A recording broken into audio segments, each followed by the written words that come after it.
അസ്സലാമു അലൈക്കും വറഹ്മത്തുള്ളാഹി വബറകാതുഹു.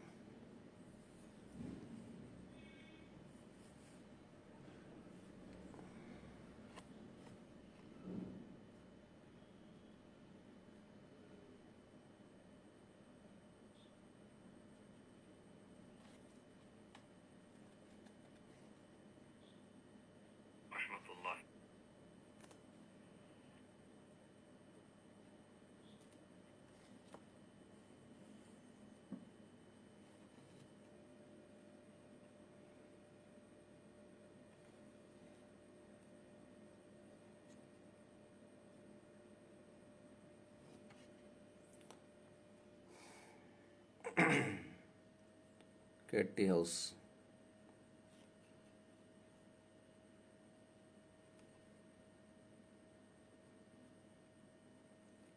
ലുബാബ അസീസ്,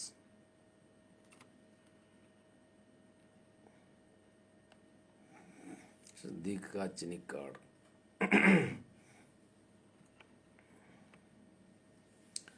അച്ചു സാപ്പു, മുജീബ് കെ സി,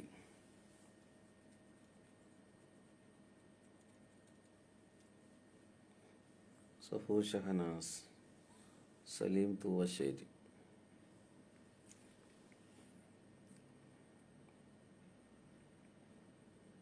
ഹബീബ് കുട്ടിയാണിക്കൽ,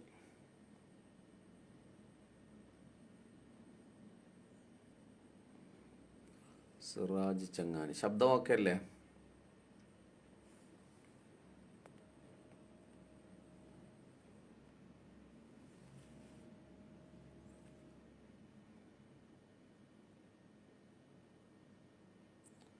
സുലൈമാൻ കിഴക്കേക്കര, ജമീല ബീവി,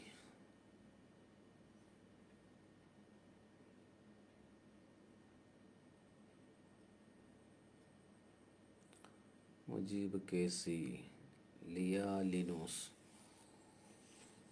അല്ലാഹുമ്മ സല്ലി അലാ മുഹമ്മദ്.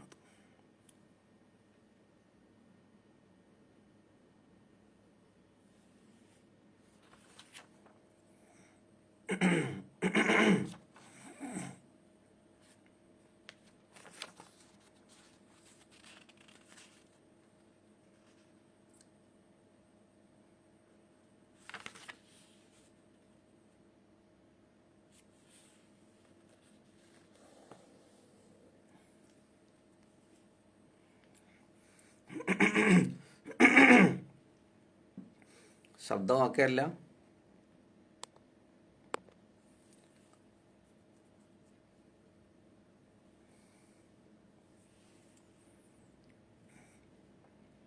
ആരെ ശബ്ദമൊക്കെ അല്ല എന്ന് പറഞ്ഞിട്ടുണ്ടല്ലോ. എന്തെങ്കിലും കുഴപ്പമുണ്ടോ?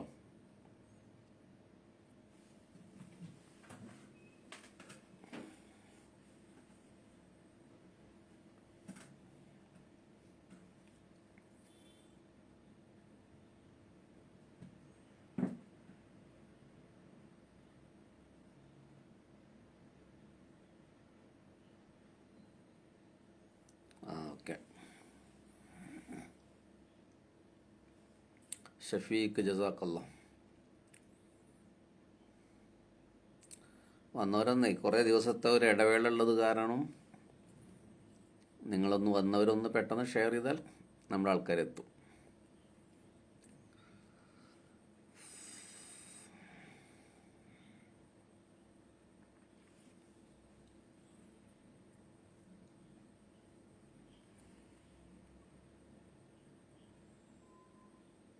അബ്ദുറഹ്മാൻ, ഇൻഷാല്ലാ. ഷിഹാബ് തങ്ങൾ എളമ്പുളശ്ശേരി, റയീസ് ചവാട്ട്. സുഖമാണ് ഉസ്താദെ. നമ്മുടെ അന്തുവിനൊന്നും കാണുന്നില്ലല്ലോ.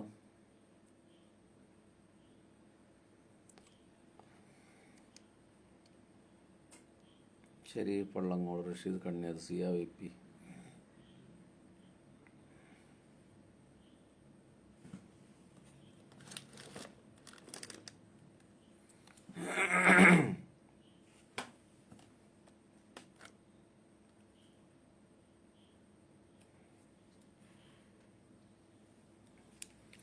അന്തു എത്തിയിട്ടുണ്ട്. വലൈക്കും സലാം.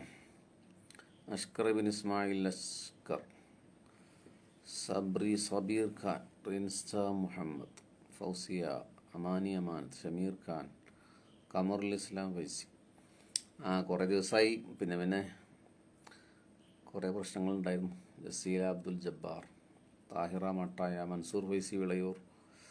71 ആളായി കേട്ടോ. ഒന്നുകൂടി നിങ്ങൾ ഷെയർ ചെയ്താൽ 100 ആളായി നമ്മൾ ഉടനെ തുടങ്ങും. ലുക്മാൻ വാക്കൈ, വലൈക്കും സലാം ഉസ്താദെ. സലാം പറഞ്ഞ എല്ലാവരോടും വലൈക്കും സലാം.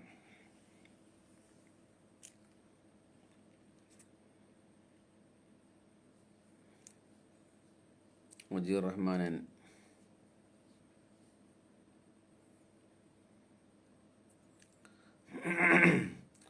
മുജീബ്, മിച്ചു, സലീം അരീക്കോട്, അമാനി അമാനത്ത്,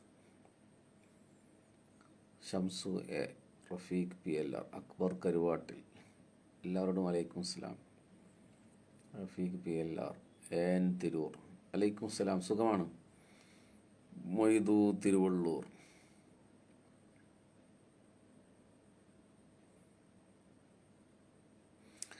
എന്താണ് അന്തിങ്ങനെ ചിരിക്കണത്? എന്താണ് ചിരി മോജി ഇടുന്നത്? എന്താണ്?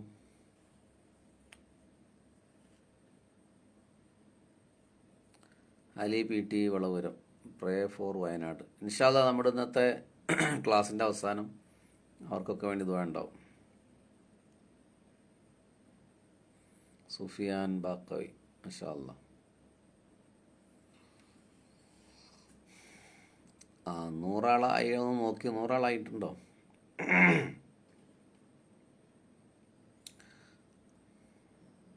ഹിലർ, ഷറഫുദ്ദീൻ പാപ്പ.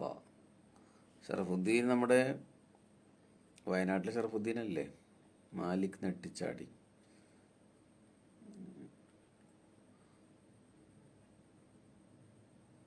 ഷരീഫ് ബിൻ അഷ്റഫ് മുസ്ലിയാർ. ഹബീബിങ്ങളെ, ഇന്നൽ ഹംദലില്ലാഹ്, അല്ലാഹുമ്മ സ്വല്ലി അലാ സയ്യിദിന മുഹമ്മദ് വഅലാ ആലി സയ്യിദിന മൗലാന മുഹമ്മദ്. ഹബീബിങ്ങളെ, മനസ്സുകൊണ്ട് മദീനയിലേക്ക് എന്ന ടാഗ് ലൈനിൽ നമ്മൾ നടത്തുന്ന യാത്രയുടെ 325-ാമത്തെ ദിവസം. നമ്മൾ വാട്സപ്പ് ഗ്രൂപ്പിലൂടെ 324 എന്നാണ് പറഞ്ഞത്, പിന്നെ തിരുത്തിയിട്ടുണ്ട്. 325-ാമത്തെ ദിവസം. പുണ്യനബി സല്ലല്ലാഹു അലൈഹി വസല്ലം കാർമുകിൽ കാണുമ്പോൾ, മേഘങ്ങൾ കാണുമ്പോൾ ഹബീബിൻ്റെ ഒരു സമീപന രീതി എങ്ങനെയായിരുന്നു എന്നാണ് പറഞ്ഞു തുടങ്ങുന്നത്. സംന ഷരീഫ്,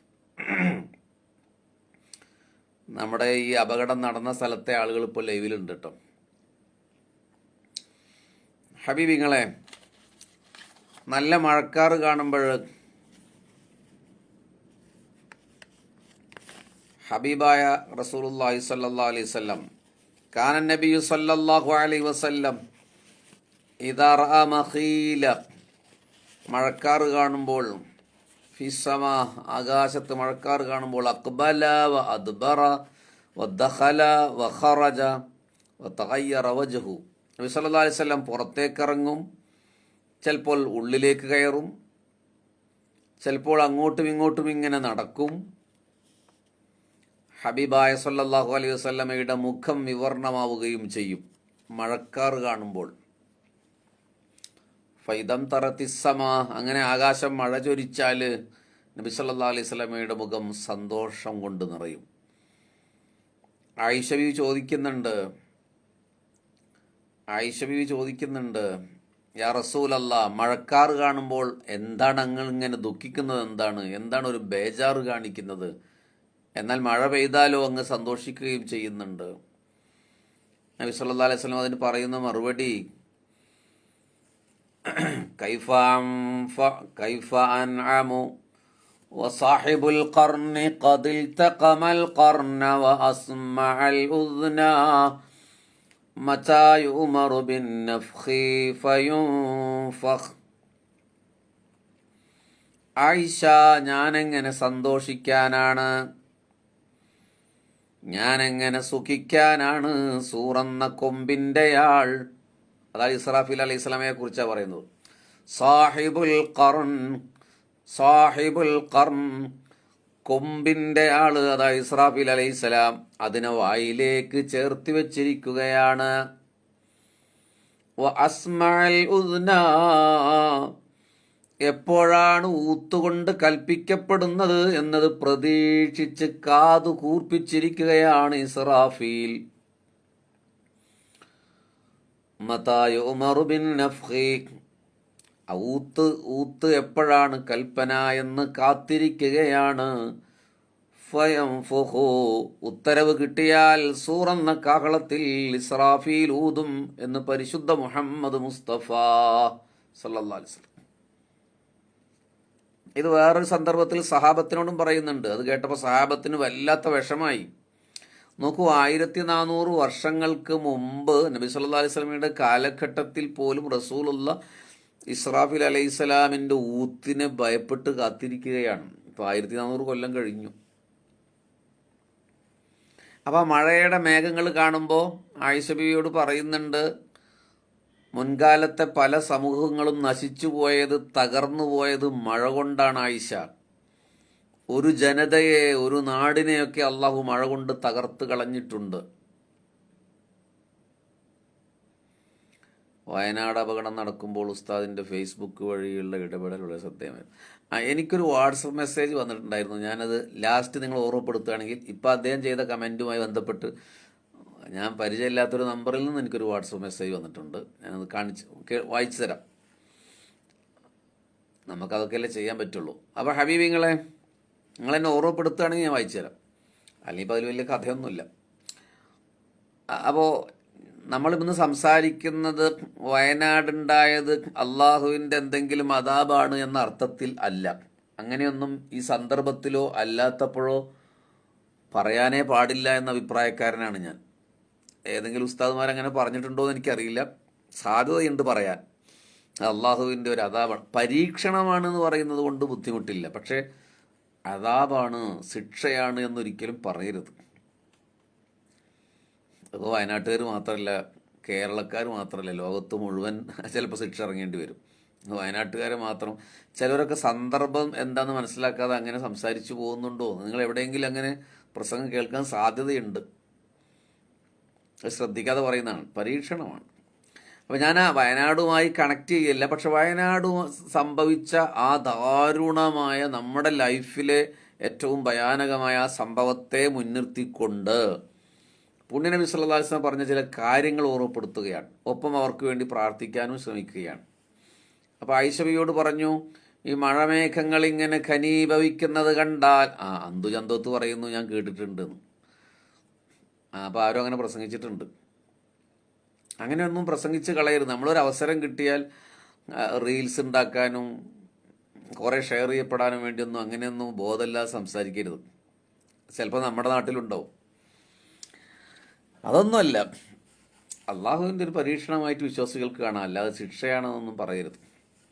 ഹബീബികളെ, മഴ മേഘങ്ങൾ ഘനീഭവിക്കുന്നത് കാണുമ്പോൾ നമുക്കങ്ങനെ ഒരു ഭയം വേണം. ഇവിടെ ഈ മുത്തുമലയിൽ കഴിഞ്ഞ തവണ ഏറ്റവും പ്രിയപ്പെട്ടവർ നഷ്ടപ്പെട്ടു പോയൊരു സഹോദരൻ്റെ കമൻറ്റ് നിങ്ങൾ കണ്ടിട്ടുണ്ടാവും. അദ്ദേഹത്തിൻ്റെ ബ്രദർ ഇപ്പോഴും ഹോസ്പിറ്റലിലാണ്. ഇപ്പോൾ ആക്സിഡൻറ്റ് സംഭവിച്ച ആ എന്താ പറയുക, നാച്ചുറൽ കലാമിറ്റി നടന്ന ആ സ്ഥലത്തിൻ്റെ 2 കിലോമീറ്റർ ഇപ്പുറത്തുള്ള നമ്മുടെ ഷറഫുദ്ദീൻ ഇപ്പോൾ ലൈവിലുണ്ട്. അദ്ദേഹം കമൻറ്റ് ചെയ്തത്, മഴ കാണുമ്പോഴേ പേടിയാന്നാണ്. നമുക്ക് പേടിയുണ്ടോ? മുത്തുനബി സല്ലല്ലാഹു അലൈഹി വസല്ലമയ്ക്ക് മഴ പെയ്യുന്നതിൻ്റെ ഇരുണ്ടാൽ തന്നെ കാർമുകിൽ കണ്ടാൽ റസൂലുള്ളാഹി സ്വല്ലല്ലാഹു അലൈഹി വസല്ലം, കേട്ടോ നിങ്ങൾ, ഹദീസിലുള്ളതാണ്, കാനൻ നബിയു സ്വല്ലല്ലാഹു അലൈഹി വസല്ലം ഇദാ റആ മഖീലതൻ ഫിസ്സമാ, ആകാശത്ത് കാർമുകിൽ കണ്ടാൽ അഖ്ബല വദ്ബറ വദഖല വഖറജ, റസൂലുള്ളാഹി ചിലപ്പോൾ പുറത്തേക്ക് ഇറങ്ങും, ചിലപ്പോൾ ഉള്ളിലേക്ക് കയറും, ചിലപ്പോൾ അങ്ങോട്ടും ഇങ്ങോട്ടും ഉലാത്തും. വതഗയ്യറ വജ്ഹുഹു, പുണ്യ നബി സല്ലല്ലാഹു അലൈഹി വസല്ലമയുടെ മുഖമാകെ വിവർണമാകും. മഴ പെയ്താൽ നബി സല്ലല്ലാഹു അലൈഹി വസല്ലം സന്തോഷിക്കും. അതായത് മഴ പെയ്താൽ അതിൻ്റെ ഒരു ഗ്രാവിറ്റി മനസ്സിലാക്കാൻ പറ്റുമല്ലോ, എത്ര കനത്തിലാണ് അല്ല എന്നുള്ളത്. പക്ഷെ മഴമേഘങ്ങളിൽ നിന്ന് മനസ്സിലാക്കാൻ കഴിയില്ല. അപ്പോൾ അങ്ങനെ വന്നാൽ സഹാബത്ത് പോലും പേടിച്ചു പോയി പുണ്യനബിയുടെ വിശദീകരണം കേട്ടപ്പോൾ. അപ്പോൾ അവിടെ നിന്ന് പറഞ്ഞു, ഖൂലൂ ഹസ്ബുനല്ലാഹു വനിഅമൽ വകീൽ അലല്ലാഹി തവക്കൽനാ, ഞങ്ങൾക്ക് അല്ലാഹു മതി, കാര്യങ്ങൾ ഏൽപ്പിക്കപ്പെടാൻ വളരെ നന്നായിരിക്കുന്നു, അവൻ്റെ മേലാണ് ഞങ്ങൾ ഭരമേൽപ്പിക്കുന്നത് എന്ന് പറയണം. കാരണം ഈ മഴ എന്ന് പറഞ്ഞ റഹ്മത്തായിട്ടും റഹ്മത്തല്ലാതെ അദാബായിട്ടും ഖുർആൻ രണ്ട് സന്ദർഭങ്ങളിൽ ഉദ്ധരിക്കുന്നുണ്ട്. മഴയായിട്ട് പറയുന്നുണ്ട്, ഗൈസ് എന്നാണ് അവിടെ പറഞ്ഞത്. വേറൊരു രീതിയിൽ അപകടമായിട്ടും പറഞ്ഞിട്ടുണ്ട്. അപ്പം അതുകൊണ്ട് മഴക്കാർ കാണുമ്പോൾ, ഇടിമിന്നൽ ചെല്ലുമ്പോൾ ഹസ്ബുനല്ലാഹു വനിഅമൽ വക്കീൽ അലല്ലാഹി തവക്കൽനാ എന്ന് പറയൽ പ്രത്യേകമായ സുന്നത്താണ്. എല്ലാവരും ഒന്ന് പറഞ്ഞാണ്, ഹസ്ബുനല്ലാഹു വനിഅമൽ വക്കീൽ അലല്ലാഹി തവക്കൽനാ എന്ന് പറയണം.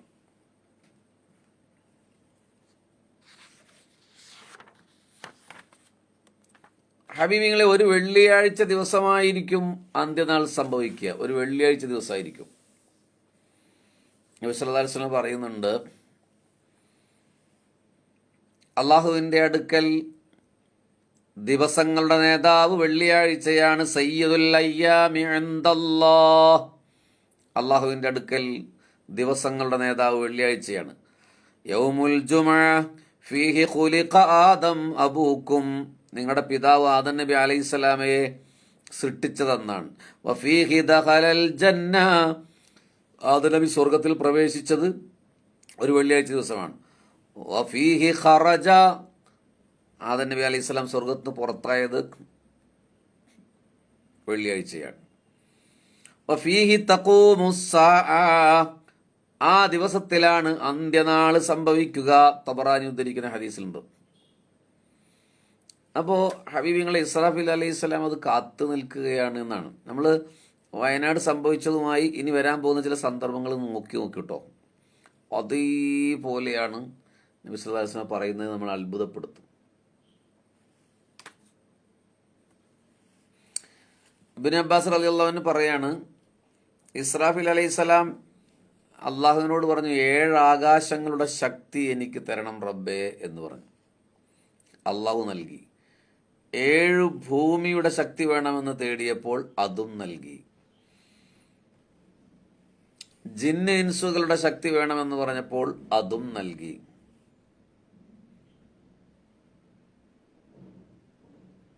ഇസ്രാഫീലിന്റെ കാൽപാദം മുതൽ തലവരെ രോമങ്ങളും വായകളും ചിറകുകൊണ്ട് മൂടപ്പെട്ട നാവുകളുമുണ്ട്. ഓരോ നാവുകൊണ്ടും 1000 ഭാഷയിൽ തസ്ബീഹ് ചെല്ലുന്നുണ്ട് എന്നൊക്കെ ഇബ്നു അബ്ബാസ് റളിയല്ലാഹു അൻഹു പറയുന്നുണ്ട്. ഇസ്രാഫീൽ അലൈഹിസ്സലാം എല്ലാ രാത്രിയിലും, ഇപ്പം ഇന്നത്തെ രാത്രി, എല്ലാ രാത്രിയിലും 3 തവണ നരകത്തിലേക്ക് നോക്കി വിനയാന്വിതനായി ശക്തമായി കരയും.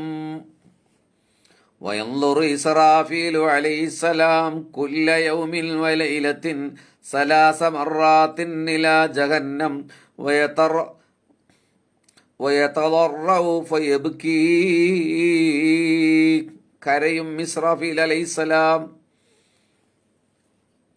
നാളെ സഫർ 1 എന്നതിൻ്റെ മാസപ്പിറവി ദൃശ്യമായോ എന്നറിയില്ല കേട്ടോ. ഇതുവരെ മാസപ്പിറവി ദൃശ്യമായിട്ടില്ല. അപ്പോഴിന്ന് മുഹറം തുടരുകയാണ്. ഓക്കെ, ഇന്ന് മുഹറം 30 പൂർത്തിയാക്കി. അല്ല, 29 ഇപ്പോഴിന്ന്. നാളെ 30. ഇസ്രാഫീൽ അലൈഹിസ്സലാം കരയും.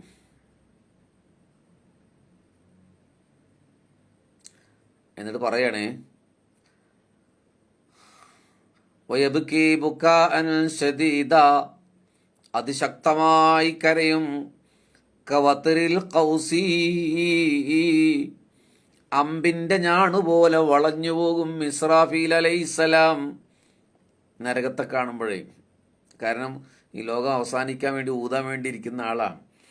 വലൗല അന്നല്ലാഹ തആല യംനഉ ദുമൂഅ ബുകാഇഹി. ഇസ്രാഫീൽ അലൈഹിസ്സലാമയുടെ ഊത്തിനെ അല്ലാഹു തടഞ്ഞില്ലായിരുന്നുവെങ്കിൽ ലം തലാത്തിൽ അർളു ബിദുമൂഇഹി. ആ കണ്ണീര് കാരണം ഭൂമി നിറയുമായിരുന്നു. ഫസാറത്ത് കതൂഫാനി നൂഹിൻ അലൈഹിസ്സലാം. നൂഹ് നബിയുടെ പ്രളയകാലം പോലെ ഭൂമി നിറയുമായിരുന്നു ഇസ്രാഫീൽ അലൈഹിസ്സലാമയുടെ കണ്ണീർ കണം കൊണ്ട്. പടച്ചവനെ, അപ്പൊ എന്തൊരു ശക്തമായ കരച്ചിലാവും ഇസ്രാഫീൽ കരയുന്നത്. അന്നഹു ലൗ സുബ്ബത്ത് ജമീഉ മിയാഹിൽ ബിഹാരി വൽ അൻഹാർ അലാ റഅസിഹി മാ വഖഅ മിൻഹാ ഖത്റത്തുൻ അലൽ അർളി. കടലിലെയും നദികളിലെയും മുഴുവൻ വെള്ളവും അദ്ദേഹത്തിന്റെ തലയിലൂടെ ചൊരിക്കപ്പെട്ടാൽ അതിലൊരു തുള്ളി പോലും ഭൂമിയിൽ വീഴില്ല. അത്ര വലിപ്പമുണ്ട് സയ്യിദുനാ ഇസ്രാഫീൽ അലൈഹിസ്സലാം. ഹബീബിങ്ങളെ, നമ്മുടെ പോളിസി അടക്കം ഓർത്തോലിട്ടോ, ഇത് നിങ്ങൾ മുമ്പ് കേട്ടിട്ടുണ്ടോ ഈ സംഭവം? ഭൂമിയിലെ കടലിലെയും കായലിലെയും വെള്ളം മുഴുവൻ ഇസ്രാഫീൽ അലൈഹിസ്സലാമയുടെ തലക്ക് മുകളിലൂടെ ഒഴിച്ചാൽ ഭൂമിയിൽ ഒരു തുള്ളി വീഴില്ല. കാരണം അത്ര വലിപ്പമുണ്ട് ഇസ്രാഫീൽ അലൈഹിസ്സലാം. എന്നിട്ട് ആ ആളാണ് കരയുന്നത്.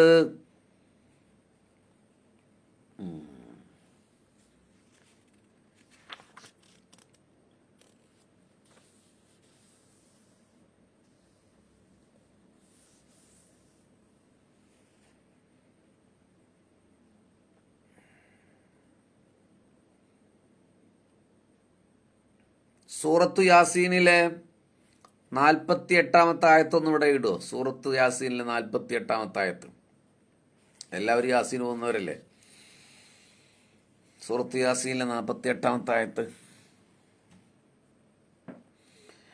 ബിസ്മില്ലാഹിർ റഹ്മാനിർ റഹീം. ويقولون متى هذا الوعد إن كنتم صادقين ما ينظرون إلا صيحة واحدة تأخذهم وهم يخصمون فلا يستطيعون توصية ولا إلى أهلهم يرجعون. അള്ളാഹു പറയുകയാണ്, സത്യനിഷേധികൾ ചോദിക്കും, നിങ്ങൾ സത്യം പറയുന്നവരാണെങ്കിൽ എപ്പോഴാണ് വാഗ്ദത്ത നാൾ, അന്ത്യനാൾ എന്നവർ ചോദിക്കും. യഖൂലൂന മതാ ഹാദൽ വഅദ്. നിങ്ങൾ ആ കരാർ പറഞ്ഞ ആ ദിവസം എന്നാണ്?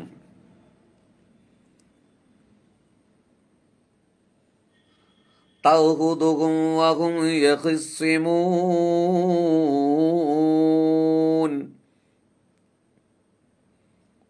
അവർ തർക്കിച്ചു കൊണ്ടിരിക്കുന്ന സമയത്ത് നാം ഒരു പിടുത്തം അങ്ങോട്ട് പിടിക്കും.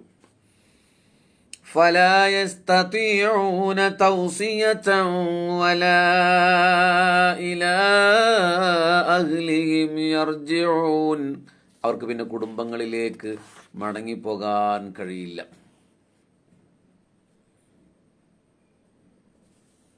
ഇനി ഇത് മുന്നിൽ വെച്ചുകൊണ്ട് നബി സല്ലല്ലാഹു അലൈഹി വസല്ലം പറയണേ, ഇനി പറയാൻ പോകുന്ന ഹദീസ് നിങ്ങൾ നമ്മളിപ്പോൾ സംഭവിച്ചുകൊണ്ടിരുന്ന നേച്ചർ കലാമിറ്റി, പ്രകൃതി ദുരന്തവുമായി ബന്ധപ്പെട്ട് നോക്കുക.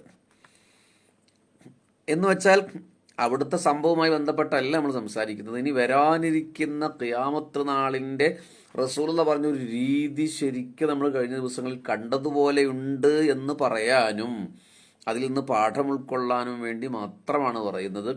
അല്ലാതെ വയനാട്ടിലുണ്ടായത് ഖിയാമത്ത് നാളിൻ്റെ അടയാളം എന്ന നിലക്കല്ല. ഇടയിൽ വന്നവർക്ക് ഞാൻ ആദ്യം മുതലേ പറയുന്നത് ചിലപ്പോൾ മനസ്സിലാവില്ല. റസൂലുള്ള പറയാണ്, രണ്ടാളുകൾ അവരുടെ വസ്ത്രം പരത്തിയിട്ട സമയത്തായിരിക്കും അന്ത്യനാൾ സംഭവിക്കുക. അവർക്ക് കച്ചവടം ചെയ്യാനോ മടക്കി വെക്കാനോ സാധിക്കില്ല. ഒരാൾ അവൻ്റെ പാല് ചുരത്തുന്ന ഒട്ടകത്തിൻ്റെ പാലുമായി മടങ്ങുമ്പോഴായിരിക്കും അന്ത്യനാൾ സംഭവിക്കുക. അവനത് ഭക്ഷിക്കാനാവില്ല. ഒരാൾ മൃഗത്തിന് വെള്ളം കൊടുക്കുന്ന ഹൗള് നന്നാക്കിക്കൊണ്ടിരിക്കുമ്പോഴായിരിക്കും അന്ത്യനാൾ സംഭവിക്കുക. അവൻ ആ മൃഗത്തെ കുടിപ്പിക്കാനാവില്ല. ഒരാൾ ഭക്ഷണം വായിലേക്ക് ഉയർത്തുമ്പോഴായിരിക്കും അന്ത്യനാൾ സംഭവിക്കുക. അവനത് കഴിക്കാനാവില്ല. ഇത് സ്വഹീഹുൽ ബുഖാരിയിലെ ഹദീസാണ്. وَلَتَقُومَنَّ السَّاعَةُ وَقَدْ نَشَرَ الرَّجُلَانِ ثَوْبَهُمَا ബൈനഹുമാ ഫലാ യതബായഅനിഹി. രണ്ടാളുകൾ അവരുടെ വസ്ത്രം ഇങ്ങനെ വിരിച്ചിടും, വിൽക്കാനുള്ള വസ്ത്രം. പക്ഷെ അവർക്കത് കച്ചവടം ചെയ്യാൻ സമയം കിട്ടത്തില്ല. വലാ യതുവിയാനിഹി വലതഖൂമന്ന الساعة وقد انصرف الرجل بلبن لقحته فلا يطعمه.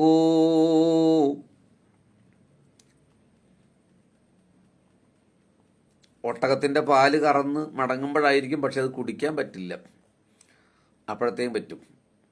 ولا تقومن الساعة وهو يليت حوله. ഒട്ടകത്തെ മൃഗങ്ങളെ കുടിപ്പിക്കാൻ വേണ്ടി അതിൻ്റെ തൊട്ടിയൊക്കെ ശരിയായിക്കൊണ്ടിരിക്കുമ്പോഴായിരിക്കും ഫലാ യസ്ഖീ ഫീഹി, അതിൽ നിന്ന് കുടിപ്പിക്കാൻ അവസരം കിട്ടില്ല. വലതഖൂമന്ന الساعة وقد رفع أكلته إلى فيه. അവൻ വായിലേക്ക് ഭക്ഷണം ഇങ്ങനെ എടുത്ത് മഹാനായ സയ്യിദ് മുനവ്വർ അലി ശിഹാബ് തങ്ങൾ നമ്മുടെ ലൈവിലുണ്ട്. മാഷാ അല്ലാഹ്, അള്ളാഹു ദീർഘായുസ്സും ആഫിയത്തും നൽകട്ടെ. നമ്മുടെ വയനാട്ടിലെ ഈ പ്രകൃതി ദുരന്തത്തിൽ അദ്ദേഹം പ്രതിനിധാനം ചെയ്യുന്ന മുസ്ലിം യൂത്ത് ലീഗിൻ്റെ വൈറ്റ് ഗാർഡിൻ്റെ പ്രവർത്തനം, അതുപോലെ നമ്മുടെ വിക്കായ, മറ്റെല്ലാ സന്നദ്ധ സംഘങ്ങളും, ഞാനിപ്പോൾ മുനവ്വർ അലി ശിഹാബ് തങ്ങൾ ലൈവിൽ കണ്ടത് കാരണം ഉദ്ധരിച്ചു എന്ന് മാത്രം, ഒട്ടേറെ വലിയ സേവനങ്ങളാണ് ചെയ്തിട്ടുള്ളത്. ഒരു അഭിനന്ദനം കൊണ്ട് തീരാത്ത എത്രയും. അള്ളാഹു അവർക്ക് എല്ലാവർക്കും, എല്ലാ പ്രവർത്തകന്മാർക്കും ഖൈറും ബർക്കത്തും നൽകട്ടെ, എല്ലാ സന്തോഷങ്ങളും നൽകട്ടെ എന്ന് പ്രാർത്ഥിക്കുകയാണ്. അത്തരം അപകടങ്ങളിൽ നിന്ന് നമ്മളെ എല്ലാവരെയും അള്ളാഹു കാത്തു രക്ഷിക്കട്ടെ. തങ്ങളെ ഞങ്ങൾക്കൊക്കെ എല്ലാവർക്കും വേണ്ടി ദുആ ചെയ്യണം. ഒരുപാട് ആളുകൾ ഇവിടെ ആമീൻ പറയുന്നുണ്ട്. തങ്ങളും ഒന്ന് ദുആ ചെയ്താൽ വലിയ സന്തോഷമാണ്. വലിയ സന്തോഷം യാദൃശികമായിട്ടായിരിക്കും ഒരുപക്ഷെ ലൈവിൽ ഉണ്ടായിട്ടുണ്ടാകും, എന്നാലും അള്ളാഹു ദീർഘായുസ്സ് നൽകട്ടെ. അപ്പോൾ അത്രയും പെട്ടെന്നായിരിക്കും സംഭവിക്കുക എന്നുള്ളത്. അപ്പോൾ നമ്മൾ ഈ വയനാടുണ്ടായ ഇതുമായി ബന്ധപ്പെട്ട് ഇനി അത് കണക്ട് ചെയ്യുകയാണ്. കണക്ട് ചെയ്യുന്ന യാവത്നാളിൻ്റെ അടയാളമാണ് അത് എന്നല്ല എന്ന് ഞാൻ ഉറപ്പിച്ച് ഒരുപാട് തവണ പറഞ്ഞു കഴിഞ്ഞു. അതേസമയം അതിലുണ്ടായതിലെ സംഭവങ്ങൾ പറയുമ്പോൾ പഠിച്ചവനെ ഇങ്ങനെ ആയിരിക്കുമല്ലോ ഖിയാമത്ത് നാൾ സംഭവിക്കുക എന്നുള്ളൊരു അത്ഭുതം നമ്മുടെ മനസ്സിൽ നിറയും. ഞാൻ ഒരാളെ ഉദ്ധരിക്കാം. മഹാനായ ഇബ്നുൽ ജൗസി റളിയല്ലാഹു അൻഹു വിശദീകരിക്കുന്ന ഒരു ഭാഗം ഇങ്ങനെയാണ്: തുതഹറകുൽ അർളു,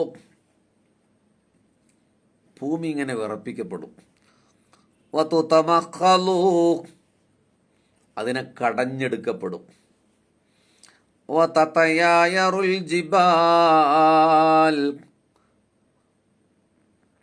പർവ്വതങ്ങൾ ഇങ്ങനെ പാറിപ്പറക്കും. വതൻഖലിഉ ശജർ, മരങ്ങൾ കടപുഴകി വീഴും. വതൻഹദിമുൽ മബാനി, കെട്ടിടങ്ങൾ തകർന്നു വീഴും. ഫലാ യബ്ഖാ അലാ ളഹ്രിഹാ മിൻ ജിബാലിഹാ വശജരിഹാ വനബാതിഹാ, ഭൂമിയുടെ മുകളിൽ കുന്നുകൾ ഉണ്ടാകില്ല, മരങ്ങൾ ഉണ്ടാകില്ല, അവർ നട്ടുപിടിപ്പിച്ച ഒരു സസ്യവും അവശേഷിക്കില്ല. ഇല്ലാ ദഖല ഫീ ജൗഫിഹാ, ഭൂമിയുടെ ഉള്ളിലായി പോയിട്ടുണ്ടാവും. ഇനി ഈ പറഞ്ഞ സംഭവം ഇത് നമ്മൾ ചേർത്ത് വെച്ച് നോക്കൂ. നമ്മൾ ഫേസ്ബുക്ക് പോസ്റ്റിൽ പറഞ്ഞതുപോലെ നിങ്ങളെല്ലാവരും ദുആ ചെയ്യണേ. 12 മണി വരെ, അവരുറങ്ങുന്നതിന് മുമ്പ് വരെ, പലരും 12 മണി വരെ ഉറങ്ങിയിട്ടുണ്ടാകില്ല. ദൂരെയുള്ള ഭർത്താവിനോട് ഫോണിൽ സംസാരിച്ചിട്ടുണ്ടാവും, സുഹൃത്ബന്ധങ്ങളോട് വാട്സാപ്പിൽ ചാറ്റ് ചെയ്തിട്ടുണ്ടാവും. ഉമ്മ കൊച്ചുകുട്ടികൾക്കന്ന് വാരിക്കൊടുത്ത ഭക്ഷണം വാങ്ങിക്കഴിക്കാതെ ചിണുങ്ങിയപ്പോൾ നെഞ്ചിലേക്ക് ചേർത്തു പിടിച്ചു വായിലേക്ക് ഭക്ഷണം വെച്ച് കൊടുത്തിട്ടുണ്ടാവും. വിദൂരത്തുള്ള ആളുകളുമായി ഇൻട്രാക്ട് ചെയ്തിട്ടുണ്ടാവും. ആ കനത്ത മഴ, സഹ്യപർവ്വത നിരകൾക്ക് താഴെ ചേലിൻ്റെ ചേല ചുറ്റിയ തേയിലത്തോട്ടങ്ങളുടെ ഹരിതാപ പട്ടണിഞ്ഞു നിൽക്കുന്ന ഒരു പ്രദേശം, കളകളാരവം മുഴക്കി ഒഴുകുന്ന മനോഹരമായൊരു പുഴ, അതിൻ്റെ തീരത്ത് ക്ഷേത്രവും പള്ളിയും പള്ളിക്കൂടവുമുള്ള, നമ്മളെ നോവലുകളിലും കഥകളിലുമൊക്കെ വായിച്ചറിയുന്ന മനോഹരമായൊരു ഗ്രാമം. ആ രാത്രി അവർ ഉറങ്ങാൻ കിടന്നത് എന്തൊക്കെ സ്വപ്നങ്ങൾ നെയ്തിട്ടായിരിക്കും. ഏതൊക്കെയോ വീട്ടിൽ ഒരു പെൺകുട്ടിയെ കല്യാണം കഴിച്ച് അയക്കാനുള്ള ഒരുക്കങ്ങൾ ആയിക്കഴിഞ്ഞിട്ടുണ്ടാവും. ആരൊക്കെയോ സ്വർണവും പണവും കാക്ക കൂടുകൂട്ടുന്നത് പോലെ ചേർത്ത് വെച്ചിട്ടുണ്ടാവും. അങ്ങനെയാണ് കിടന്നത്. ഞാനും നിങ്ങളും കിടന്നുറങ്ങുന്നത് പോലെ മലമുകളിൽ നിന്ന് ഹൂങ്കാരവം മുഴക്കി മണ്ണും പരുത്ത പാറക്കല്ലുകളും മരങ്ങളെ കടപുഴക്കി ഒഴുകി വരുമ്പോഴാ കുത്തിയൊലിക്കിൽ കറണ്ട് പോയ ഇരുട്ടിൻ്റെ ഘനാന്ധകാരത്തിൽ ചൂരൽമല ഒരു പാൽപ്പുഴ പോലെ ഇങ്ങനെ ഒഴുകി വന്നപ്പോൾ തങ്ങളുടെ വീടിൻ്റെ പറകിൽ അതിശക്തമായി മണ്ണും കല്ലും വന്നടിക്കുമ്പോൾ എന്താണെന്നറിയാതെ ഒന്ന് എഴുന്നേൽക്കുന്നതിന് മുമ്പ് കല്ലും മണ്ണും തലയിലേക്ക് വന്നു വീണ് ആ ചളിയിൽ പുതഞ്ഞുപോയ ഒരു നിമിഷം നിങ്ങൾ ആലോചിച്ച് നോക്കിയേ. മരണപ്പെടാൻ പോവുകയാണ് എന്ന് ഓർത്തുപോകുന്ന, സ്വയം തിരിച്ചറിയുന്ന നിമിഷത്തിൽ അവരെന്തായിരിക്കും ആലോചിച്ചിട്ടുണ്ടാവുക? എന്തായിരിക്കും അവർ വിളിച്ചിട്ടുണ്ടാവുക? എത്ര പേരുടെ നിലവിളികളാണ് തൊണ്ടയിൽ കിടന്ന് പിടഞ്ഞിട്ടുണ്ടാവുക?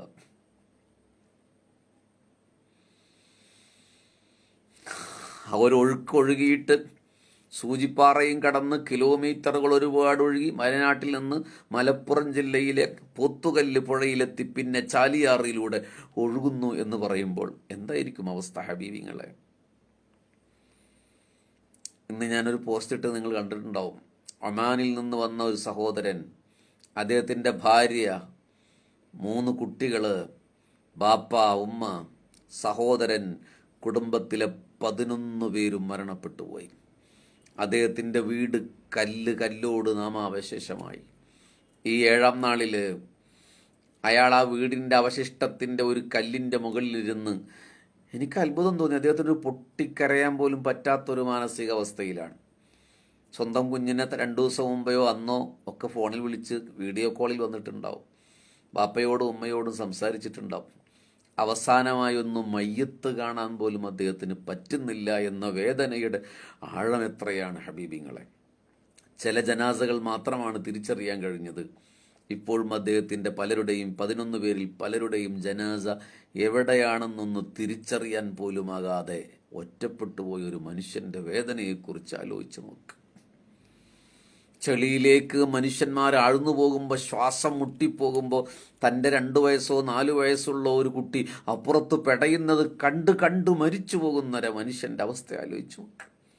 ഓടി രക്ഷപ്പെട്ടവർ പറയുന്നുണ്ട്, കൊച്ചുകുട്ടിയെ എടുത്ത് കൊന്നു കയറുമ്പോൾ അപ്പുറത്ത് റൂമിൽ പ്രായമുള്ള ഉമ്മയുണ്ട്, അവരെയൊക്കെ വലിച്ചു കയറ്റിയിട്ട് എങ്ങനെയാണ് പോകുക? ആരെയാണ് നോക്കുക?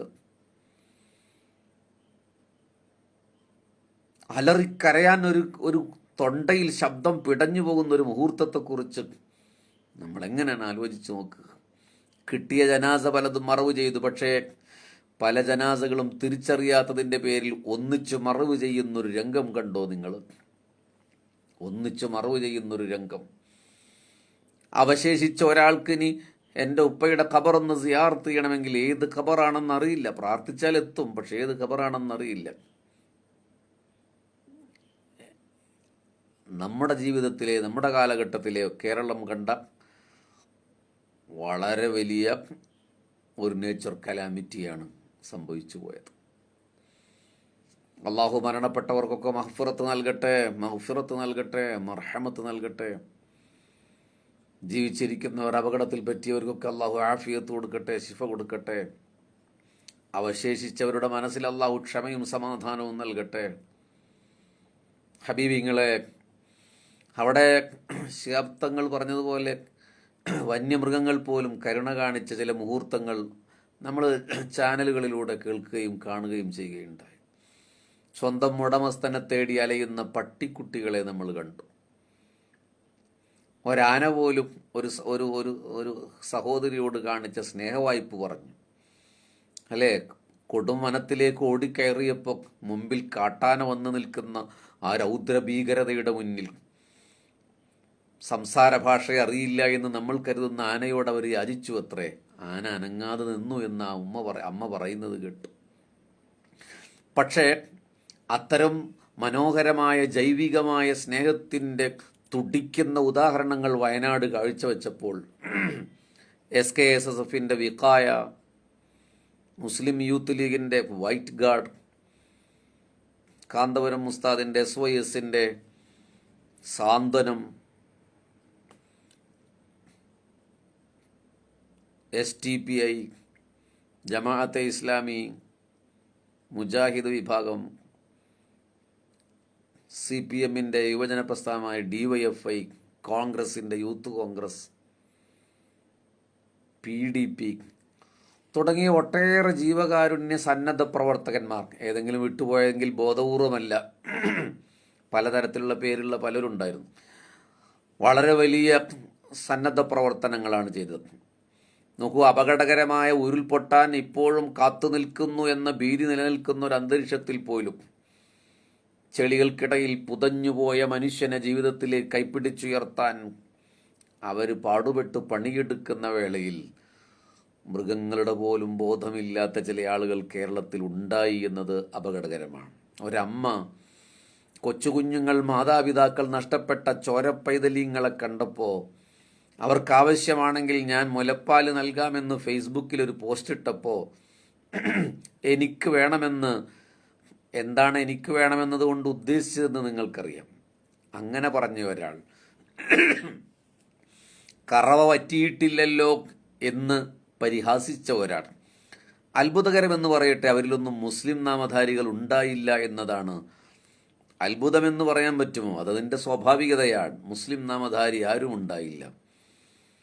ഈ കോട്ടിട്ട് പ്രവർത്തനം നടത്തുന്ന ആളുകളുടെ, ഞാനതിൻ്റെ വിശദീകരണം നൽകിയിട്ടുണ്ട്. എന്തിനാണ് കോട്ടിടുന്നത്? അത് സംഘടനയുടെ പരസ്യത്തിന് വേണ്ടിയിട്ടൊന്നുമല്ല. അത് അവിടുത്തെ സെക്യൂരിറ്റിയുടെയും അവിടുത്തെ സുതാര്യമായ വിശ്വസനീയമായ പ്രവർത്തനങ്ങളുടെയും അവർക്ക് ആത്മവിശ്വാസം പകരുന്നതിനൊക്കെ വേണ്ടിയിട്ടാണ് ഓരോ സംഘടനയും അവരുടെ കോട്ടുകൾ നൽകുന്നത്. അതൊരു വിശ്വാസത്തിൻ്റെ ഭാഗമാണ്. വിശ്വാസം എന്ന് പറഞ്ഞാൽ മതവിശ്വാസം എന്ന അർത്ഥത്തിലല്ല, വിശ്വാസ്യതയുടെ ഭാഗമായിട്ടാണ്. അപ്പോൾ PG മോഹൻദാസ് എന്ന് പറയുന്ന സംഘപരിവാറുകാരുടെ ഒരു സൈദ്ധാന്തികനായ ഒരു മനുഷ്യനുണ്ട്. ഞാൻ വ്യക്തിപരമായി അങ്ങനെ ആക്ഷേപിക്കുന്ന ഒരാളല്ല, പക്ഷേ അദ്ദേഹത്തിന് മറുപടി പറയേണ്ടി വന്നു. വ്യക്തിവിമർശനമില്ലാതെ കടുത്ത ഭാഷയിൽ തന്നെ അയാൾ ചാനലിൽ നിന്ന് സംസാരിക്കുകയാണ്. ഇവരൊക്കെ 2-3 ദിവസം മുമ്പേ ഏതോ ടൈലർ ഷോപ്പിൽ പോയി കോട്ടടിച്ചു വന്നവരാണ്. അവരവിടെ വടികുത്തി നടക്കുകയാണ്. അവർ അവിടെ സംഘടനയുടെ പരസ്യത്തിന് വേണ്ടി വന്നവരാണ് എന്ന്. നോക്കൂ നിങ്ങൾ, സന്നദ്ധ പ്രവർത്തനം നടത്തുന്നവരെ അതിനീചമായ ഭാഷയിൽ പരിഹസിച്ച ആ മനുഷ്യൻ്റെ പേരും മുസ്ലിം അല്ല. അയാൾ ഒരു BJP പ്രവർത്തകനും RSSൻ്റെ സൈദ്ധാന്തികനുമായിരുന്നു എന്ന് ഞെട്ടലോടെ ഓർക്കുക സഹോദരങ്ങളെ. മനുഷ്യനെ തിരിച്ചറിയുന്ന വേളയിൽ സാധാരണ എല്ലാവരും ഫേസ്ബുക്ക് പോസ്റ്റിലും ചാനലിലൊക്കെ പറയുന്നുണ്ട് എല്ലാം മറന്നിട്ടാണ് പ്രവർത്തിച്ചതെന്ന്. ഞാനതിനെ തിരുത്തി പറയുകയാണ്. എല്ലാം മറന്നിട്ടൊന്നുമല്ല. ഓരോരുത്തരും അവരുടെ മതവിശ്വാസത്തെ നെഞ്ചു ചേർത്ത് പിടിച്ചിട്ട് തന്നെയാണ്. യൂത്ത് കോൺഗ്രസ്സുകാരൻ അവൻ്റെ കോൺഗ്രസ് ആശയങ്ങളെ, യൂത്ത് ലീഗുകാരൻ അവൻ്റെ യൂത്ത് ലീഗിൻ്റെ ആശയത്തെ, DYFIക്കാരൻ അവൻ്റെ DYFIയുടെ ആശയത്തെ, STPIക്കാരൻ PDPക്കാരൻ അവരുടെ ആശയങ്ങളിൽ വിട്ടുവീഴ്ച ചെയ്തിട്ടൊന്നുമല്ല. അതിലടിയുറച്ച് നിന്നുകൊണ്ട് തന്നെയാണ്. ഈ എല്ലാം മറന്ന് എന്ന് പറയുന്നത് തരത്തിലുള്ള ഒരു എക്സ്ട്രാ സെൻട്രിക് എന്താ പറയുക, അങ്ങനെ ഒരു മതേതരത്വമൊന്നുമല്ല. അവരുടെ മതബോധത്തിൽ നിന്നുകൊണ്ട് തന്നെ മറ്റൊരു മനുഷ്യനെ മനുഷ്യനായി കാണാനുള്ള മാനവിക ബോധമുണ്ടായി എന്നാണ് ഞാൻ പറയുന്നത്. രാഷ്ട്രീയത്തിൻ്റെ പേരിൽ തെരുവുകളിലും ഫേസ്ബുക്കിലും കടിച്ചു കീറിയ അതേ മനുഷ്യന്മാർ തന്നെയാണ് അങ്ങോട്ടും ഇങ്ങോട്ടും വെള്ളം കൊടുക്കാനും സഹായിക്കാനും, മുറിവ് പറ്റിയപ്പോൾ പരിചരിക്കാനും നിന്നത് അല്ലേ? അവിടെ ഞാൻ സഹായിക്കുന്നവരുടെ മതം ഏതാണെന്ന് നോക്കിയിട്ടില്ല. അവരുടെ മതം അവർ മറന്നിട്ടുമില്ല. എല്ലാം മറന്നു എന്ന പ്രയോഗം തെറ്റാണ്. ഒരു വിഖായക്കാരനും അവൻ്റെ പ്രാസ്ഥാനിക ബോധത്തെയോ ഇസ്ലാമിക ബോധത്തെയോ മറന്നിട്ടില്ല. അതുപോലെ മറ്റു സംഘടനക്കാരും. പക്ഷെ അപ്പുറത്ത് നിൽക്കുന്നവൻ്റെ സംഘടന ഏതാണെന്ന് നോക്കിയിട്ടില്ല എന്നാണ് ഞാൻ പറയുന്നത്. അവൻ്റെ കൊടിയടയാളം നോക്കിയില്ല, അവൻ്റെ മതം ഏതാണെന്ന് നോക്കിയില്ല, അവനെ പരിചരിക്കാൻ അവൻ്റെ ലിംഗഛേദം നടത്തിയിട്ടുണ്ടോ എന്ന് പരിശോധിച്ചിട്ടില്ല. എല്ലാം മറന്നിട്ടല്ല, എല്ലാം അറിഞ്ഞിട്ട് തന്നെ അന്യരെ സഹായിക്കാൻ കാട്ടിയ ഒരു പ്രതിഫലവും ആഗ്രഹിക്കാതെ ആ കൊടുംവനത്തിൻ്റെ ഹൂങ്കാരവത്തിൽ നിന്ന് ഇനിയും ഉരുൾപൊട്ടുമെന്ന ഭീതി നിലനിൽക്കുമ്പോഴാണ് ചിലപ്പോൾ ഒരു ബ്രെഡും ഒരു പഴവും ഒരിത്തിരി വെള്ളവും അതുപോലെയും ഇല്ലാതെയും കഴിഞ്ഞ ദിവസങ്ങളിൽ അവർ പണിയെടുത്തത്. അപ്പോഴാണ് എയർ കണ്ടീഷൻ റൂമിലിരുന്ന് ചാനലിലിരുന്ന് RSSകാരൻ പറയുന്നത് അതൊക്കെ ജാടയാണെന്ന്. കാട്ടിക്കൂട്ടലാണ്. തിരിച്ചറിയേണ്ട മുഹൂർത്തമാണിവിടെ. നിങ്ങൾ ഫേസ്ബുക്ക് മുഴുവൻ പരിശോധിച്ച് നോക്കൂ, അതിൻ്റെ അപ്ഡേഷൻസ് നോക്കൂ. ഞാൻ ഈ പറഞ്ഞവരുടെയൊക്കെ പോസ്റ്റുകളിൽ നിന്ന് നല്ല നല്ല പോസ്റ്റുകൾ മാനവികത ഉയർത്തിപ്പിടിക്കുന്നു. RSSകാരൻ്റെ പോസ്റ്റ് എന്തെങ്കിലും പരിഹാസത്തിൻ്റേതല്ലാതെ ഒന്നും സംഭവിച്ചിട്ടില്ല. ഇതെല്ലാ മനുഷ്യന്മാരും തിരിച്ചറിയേണ്ട ഒരു മുഹൂർത്തം കൂടിയാണ്. ഞാൻ ഇടയിൽ ഇങ്ങനെ സൂചിപ്പിച്ചു എന്നേ ഉള്ളൂ.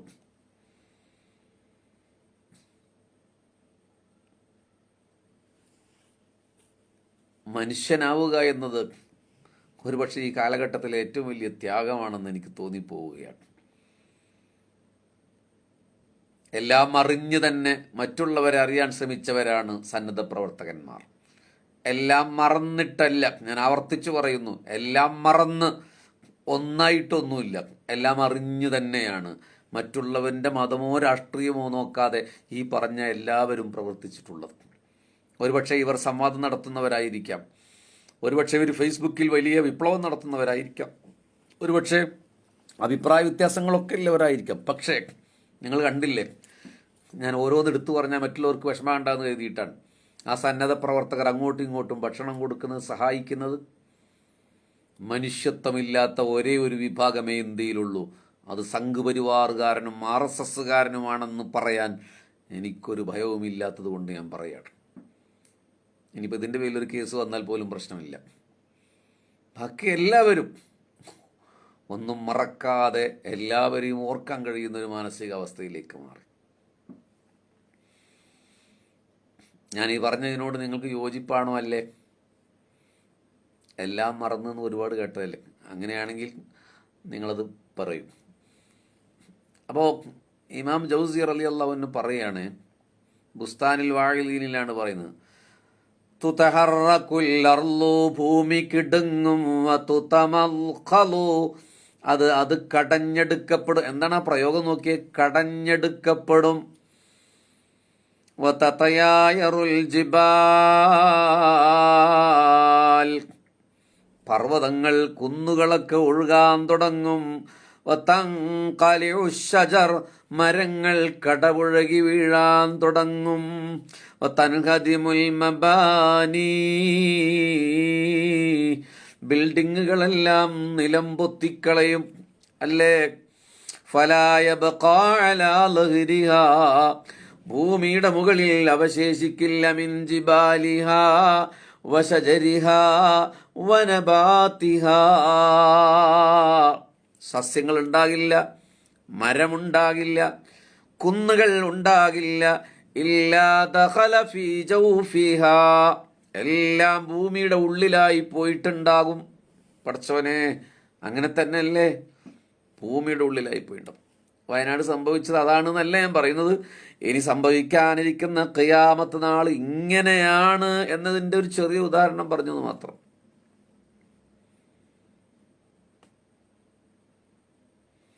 എല്ലാവരും പിന്തുണച്ചതിന് താങ്ക് യു. അല്ല, ഇതിൻ്റെ പേരിൽ ഞാൻ ഒരു കേസ് കൊടുത്താൽ എന്താ? നമുക്കെന്താണ്? അല്ല, എന്താണ് അതിനെക്കുറിച്ച് പറയാം? നിങ്ങൾ ആലോചിച്ച് നോക്കിയേ.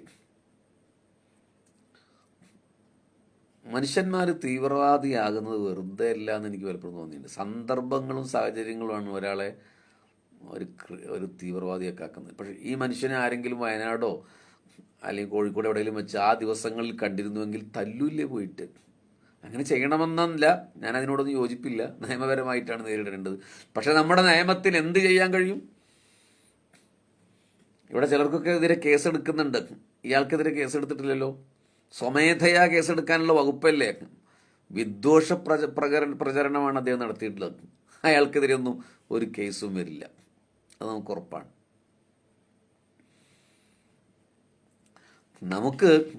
നമ്മളും വയനാട്ടിൽ പോയിട്ടില്ല, ഇൻഷാല്ലാ പോകണം. ഞാൻ നേരത്തെ പറഞ്ഞ ആ പോസ്റ്റ് വായിച്ചു തരാം. ഞാൻ അന്തുവിനത് അയക്കണമെന്ന് കരുതിയതാണ്.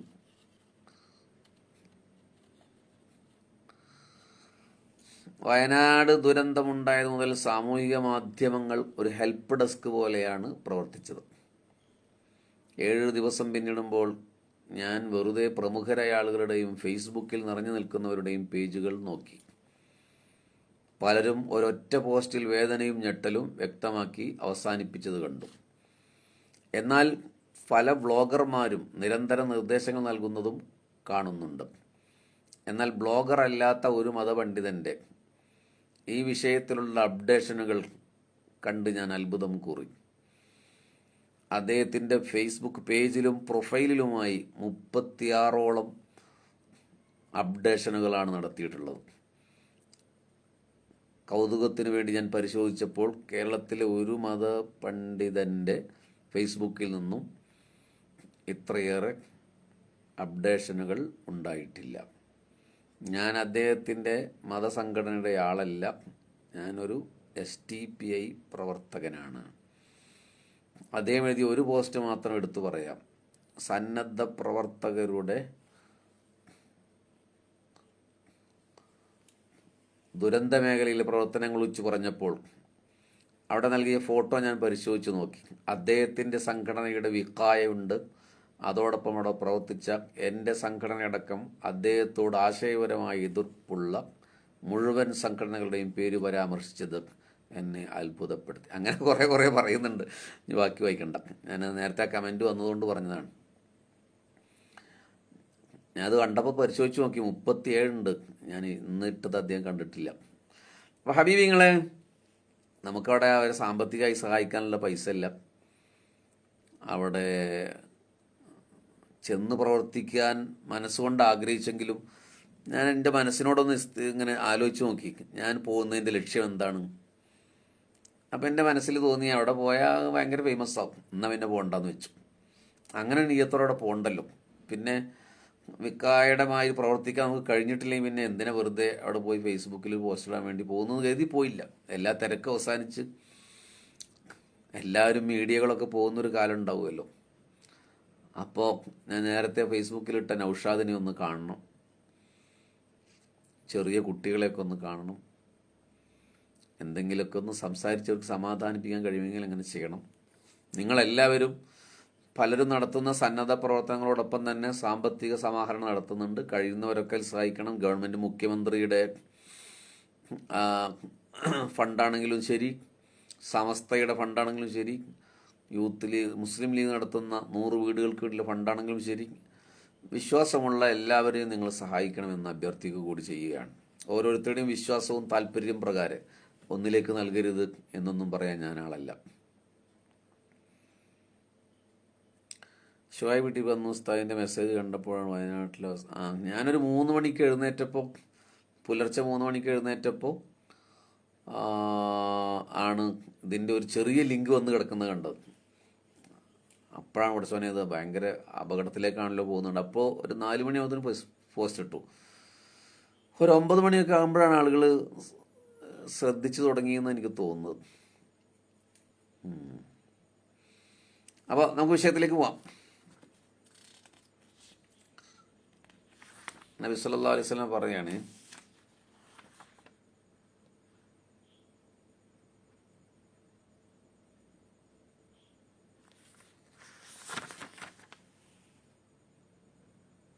ഹുദൈഫ റളിയല്ലാഹുവിൽ നിന്ന് സ്വഹാബികൾ കൂടുതലും നല്ല കാര്യങ്ങളെക്കുറിച്ചായിരുന്നു റസൂലുള്ളാഹി സ്വല്ലല്ലാഹു അലൈഹി വസല്ലമയോട് ചോദിച്ചിരുന്നത്. ഷമിയ റഫീഖ്, ഞാൻ ഫണ്ട് കളക്ഷൻ ചെയ്യുന്നുണ്ട്, പിന്നെ ഡ്രസ്സ്, വീട്ടുപകരണം എല്ലാം കളക്ഷൻ ചെയ്യുന്നുണ്ട്, ദുആ ചെയ്യണം. അള്ളാഹു വലിയ പ്രതിഫലം നൽകട്ടെ, അള്ളാഹു വലിയ പ്രതിഫലം നൽകട്ടെ. ഓരോരുത്തരും അവർ ചെയ്യാൻ കഴിയുന്ന എല്ലാ സേവനങ്ങളും ചെയ്യാം. ഇൻഷാ അല്ലാഹ് നമ്മുടെ അഡ്മിൻസൊക്കെ കൂടിയിട്ട് ഒരു ദിവസം ഞങ്ങൾ വയനാട്ടിൽ വരും. ഇപ്പോൾ വയനാട്ടിലുള്ളവർ വരണമെന്ന് പറയുന്നത് കൊണ്ട് ഒരു ദിവസം വരും. ഈ മീഡിയ പ്രസൻസൊക്കെ ഒന്ന് കഴിയട്ടെ.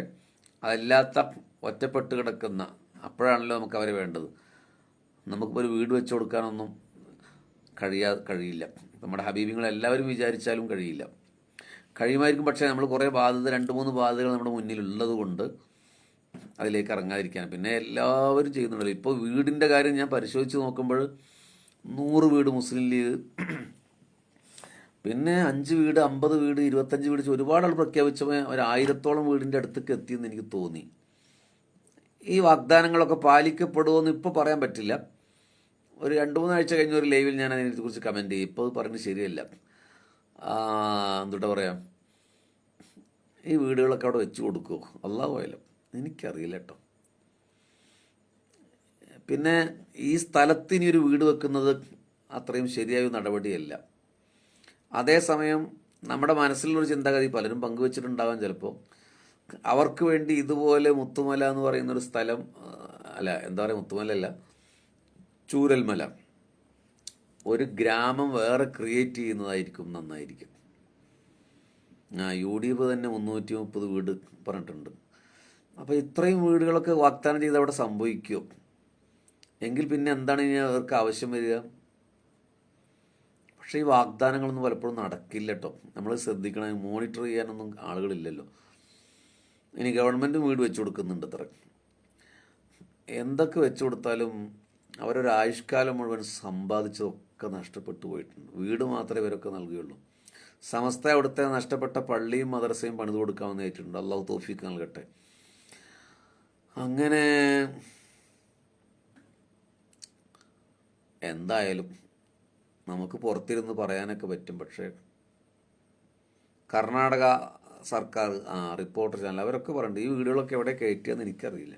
ഇത്രയധികം വീടുകൾ ഓഫർ ഗവൺമെൻറ്റിൻ്റെ അക്കൗണ്ടിൽ തന്നെ ധാരാളം പൈസ വന്നുകൊണ്ടിരിക്കുന്നുണ്ട്. എല്ലാവരും സഹായിക്കും. എന്തായാലും ഹൈറാവട്ടെ, നല്ല വീടുകളാകട്ടെ. ഈ 7 ലക്ഷത്തിൻ്റെ ഒരു ചെറിയ വീട് പോലെ ആകരുത്, നല്ല വീടുകളാകട്ടെ. ഒരു പക്ഷേ വയനാട്ടിലെ കുറച്ചുകൂടി സാമ്പത്തിക ഉണ്ടായിരുന്ന കുറച്ച് ആൾക്കാർ അവിടെ ഉണ്ടായിരുന്നു തോന്നുന്നുണ്ട്. തീരെ പാവങ്ങളുണ്ടായിരുന്നു. അപ്പോൾ അവർ നല്ല വീടുകളൊക്കെ വെച്ച് കൊടുക്കുന്നവർക്ക് നല്ലത്. ഇപ്പോൾ ഇനി ഉരുൾപൊട്ടാൻ സാധ്യതയില്ലാത്ത വിധം വീടേ വെച്ച് കൊടുക്കുള്ളൂ.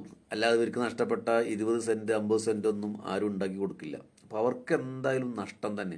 ഇനി അതൊക്കെ പോട്ടെ, അവരുടെ ഫേർണിച്ചറോ അവരുടെ ആടുമാടുകളോ അവരുടെ വീടോ അതൊക്കെ നഷ്ടമാണെങ്കിൽ പോലും കുട്ടി നഷ്ടപ്പെട്ട ഉമ്മ കാത്തിരിക്കുന്നു, ഉമ്മ ഇല്ലാത്ത പിഞ്ചു പൈതങ്ങൾ കാത്തിരിക്കുന്നു. ആ നഷ്ടങ്ങൾക്കൊന്നും നമുക്കൊരു പരിഹാരവും ചെയ്യാൻ പറ്റില്ല. കണ്ടോ, ഫൈസൽ ബിൻ മൂസ മൊയ്തീൻ, പുത്തുമല പുനരധിവാസ സ്ഥലം കൂടി സന്ദർശിക്കണം, അപ്പോൾ മനസ്സിലാവും വീടുകൾക്കൊക്കെ ചോർച്ചയുണ്ട്. 6 മാസമായപ്പോഴേക്കും എല്ലാവരും മനസ്സിലായോ? ഇതാണിപ്പോൾ വീടുകളുടെയൊക്കെ ഒരവസ്ഥ. നമ്മൾ ഉണ്ടാക്കി കൊടുക്കുന്ന വീട് അങ്ങനെ ഉണ്ടാക്കി കൊടുക്കരുത്. അത് നിങ്ങൾ ഫേസ്ബുക്കിൽ എഴുതാൻ കഴിയുന്നവരൊക്കെ എഴുതും. നമ്മൾ സാധാരണഗതി 7 ലക്ഷത്തിൽ ഉണ്ടാക്കി കൊടുക്കുന്ന ഒരു പഞ്ചായത്ത് വീട് ആകരുത് ഇവർക്ക്. അത്രയധികം വീടുകളുടെ ഓഫർ വന്ന നിലക്ക് അതൊക്കെ ഒന്ന് കോർഡിനേറ്റ് ചെയ്താൽ നല്ല മനോഹരമായ വീട് തന്നെ ഉണ്ടാക്കി കൊടുക്കാൻ പറ്റും. ഒരു 500-ലേറെ വീടൊന്നും നശിച്ചിട്ടില്ലല്ലോ, ഒരു 500 വീടല്ലേ നശിച്ചിട്ടുള്ളൂ. നല്ല വീട് ഉണ്ടാക്കി കൊടുക്കാൻ പറ്റും. ആ നിലക്ക് നിങ്ങളുടെ ചിന്തയൊക്കെ ഫേസ്ബുക്കിൽ എഴുതാൻ കഴിയുന്നവരൊക്കെ എഴുതണം. പേരിനൊരു വീടുണ്ടാക്കി കൊടുത്ത് നമ്മളത് അവസാനിപ്പിക്കും. നമുക്ക് പുതിയൊരു ചാനലുകൾക്കൊക്കെ പുതിയൊരു വിഷയം വന്നാൽ സംഗതി തീരും. ഓക്കെ, മജ്നു കൈസ് പറഞ്ഞതുമാതിരി ഈ സമയത്ത് എല്ലാവരും ഓഫർ ചെയ്യുന്നുണ്ട്. പക്ഷെ നമ്മൾ അതിനെ ഇപ്പോൾ വിമർശിച്ചാൽ നമ്മൾ ഒറ്റപ്പെടുക മാത്രമല്ല, അതാരും വിശ്വസിക്കൂല. അതുകൊണ്ട് ഒരു മാസം കഴിഞ്ഞിട്ട് നമുക്ക് വീണ്ടും പറയാം.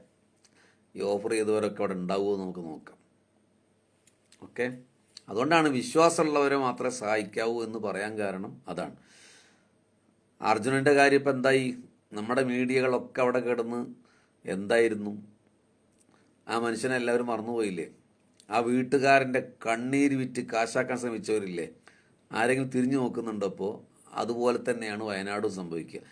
ഇതുവരെ ആരും തുറന്നു പറഞ്ഞില്ലെങ്കിലും ലൈവിൽ നിങ്ങളോട് പറഞ്ഞു മാത്രമേ ഉള്ളൂ. ചിലപ്പോൾ പബ്ലിക് ആകില്ല, അതുകൊണ്ട് പറഞ്ഞു പോകുക. അത്രയേ ഉള്ളൂ മനുഷ്യന്മാരെ. ഈ പറയുന്നത് നമ്മുടെ ഈ ശ്രദ്ധയിൽ നിന്ന് പോവില്ലേ അവർ? നമ്മുടെ അവസ്ഥ അങ്ങനത്തെ, നമ്മൾ വരെ മറന്നു പോവില്ലേ? പിന്നെ വയനാട്ടുകാർ ഒറ്റപ്പെടില്ലേ? ഈ നാട്ടുകാർ ഒറ്റപ്പെടില്ലേ? അതുകൊണ്ടാണ് നമ്മൾ പിന്നീട് ഒരിക്കൽ ഒറ്റപ്പെടുന്ന സമയത്ത് നമുക്ക് പോവാം. നമ്മളങ്ങനെ പല സ്ഥലത്തും പോവാറുണ്ടല്ലോ.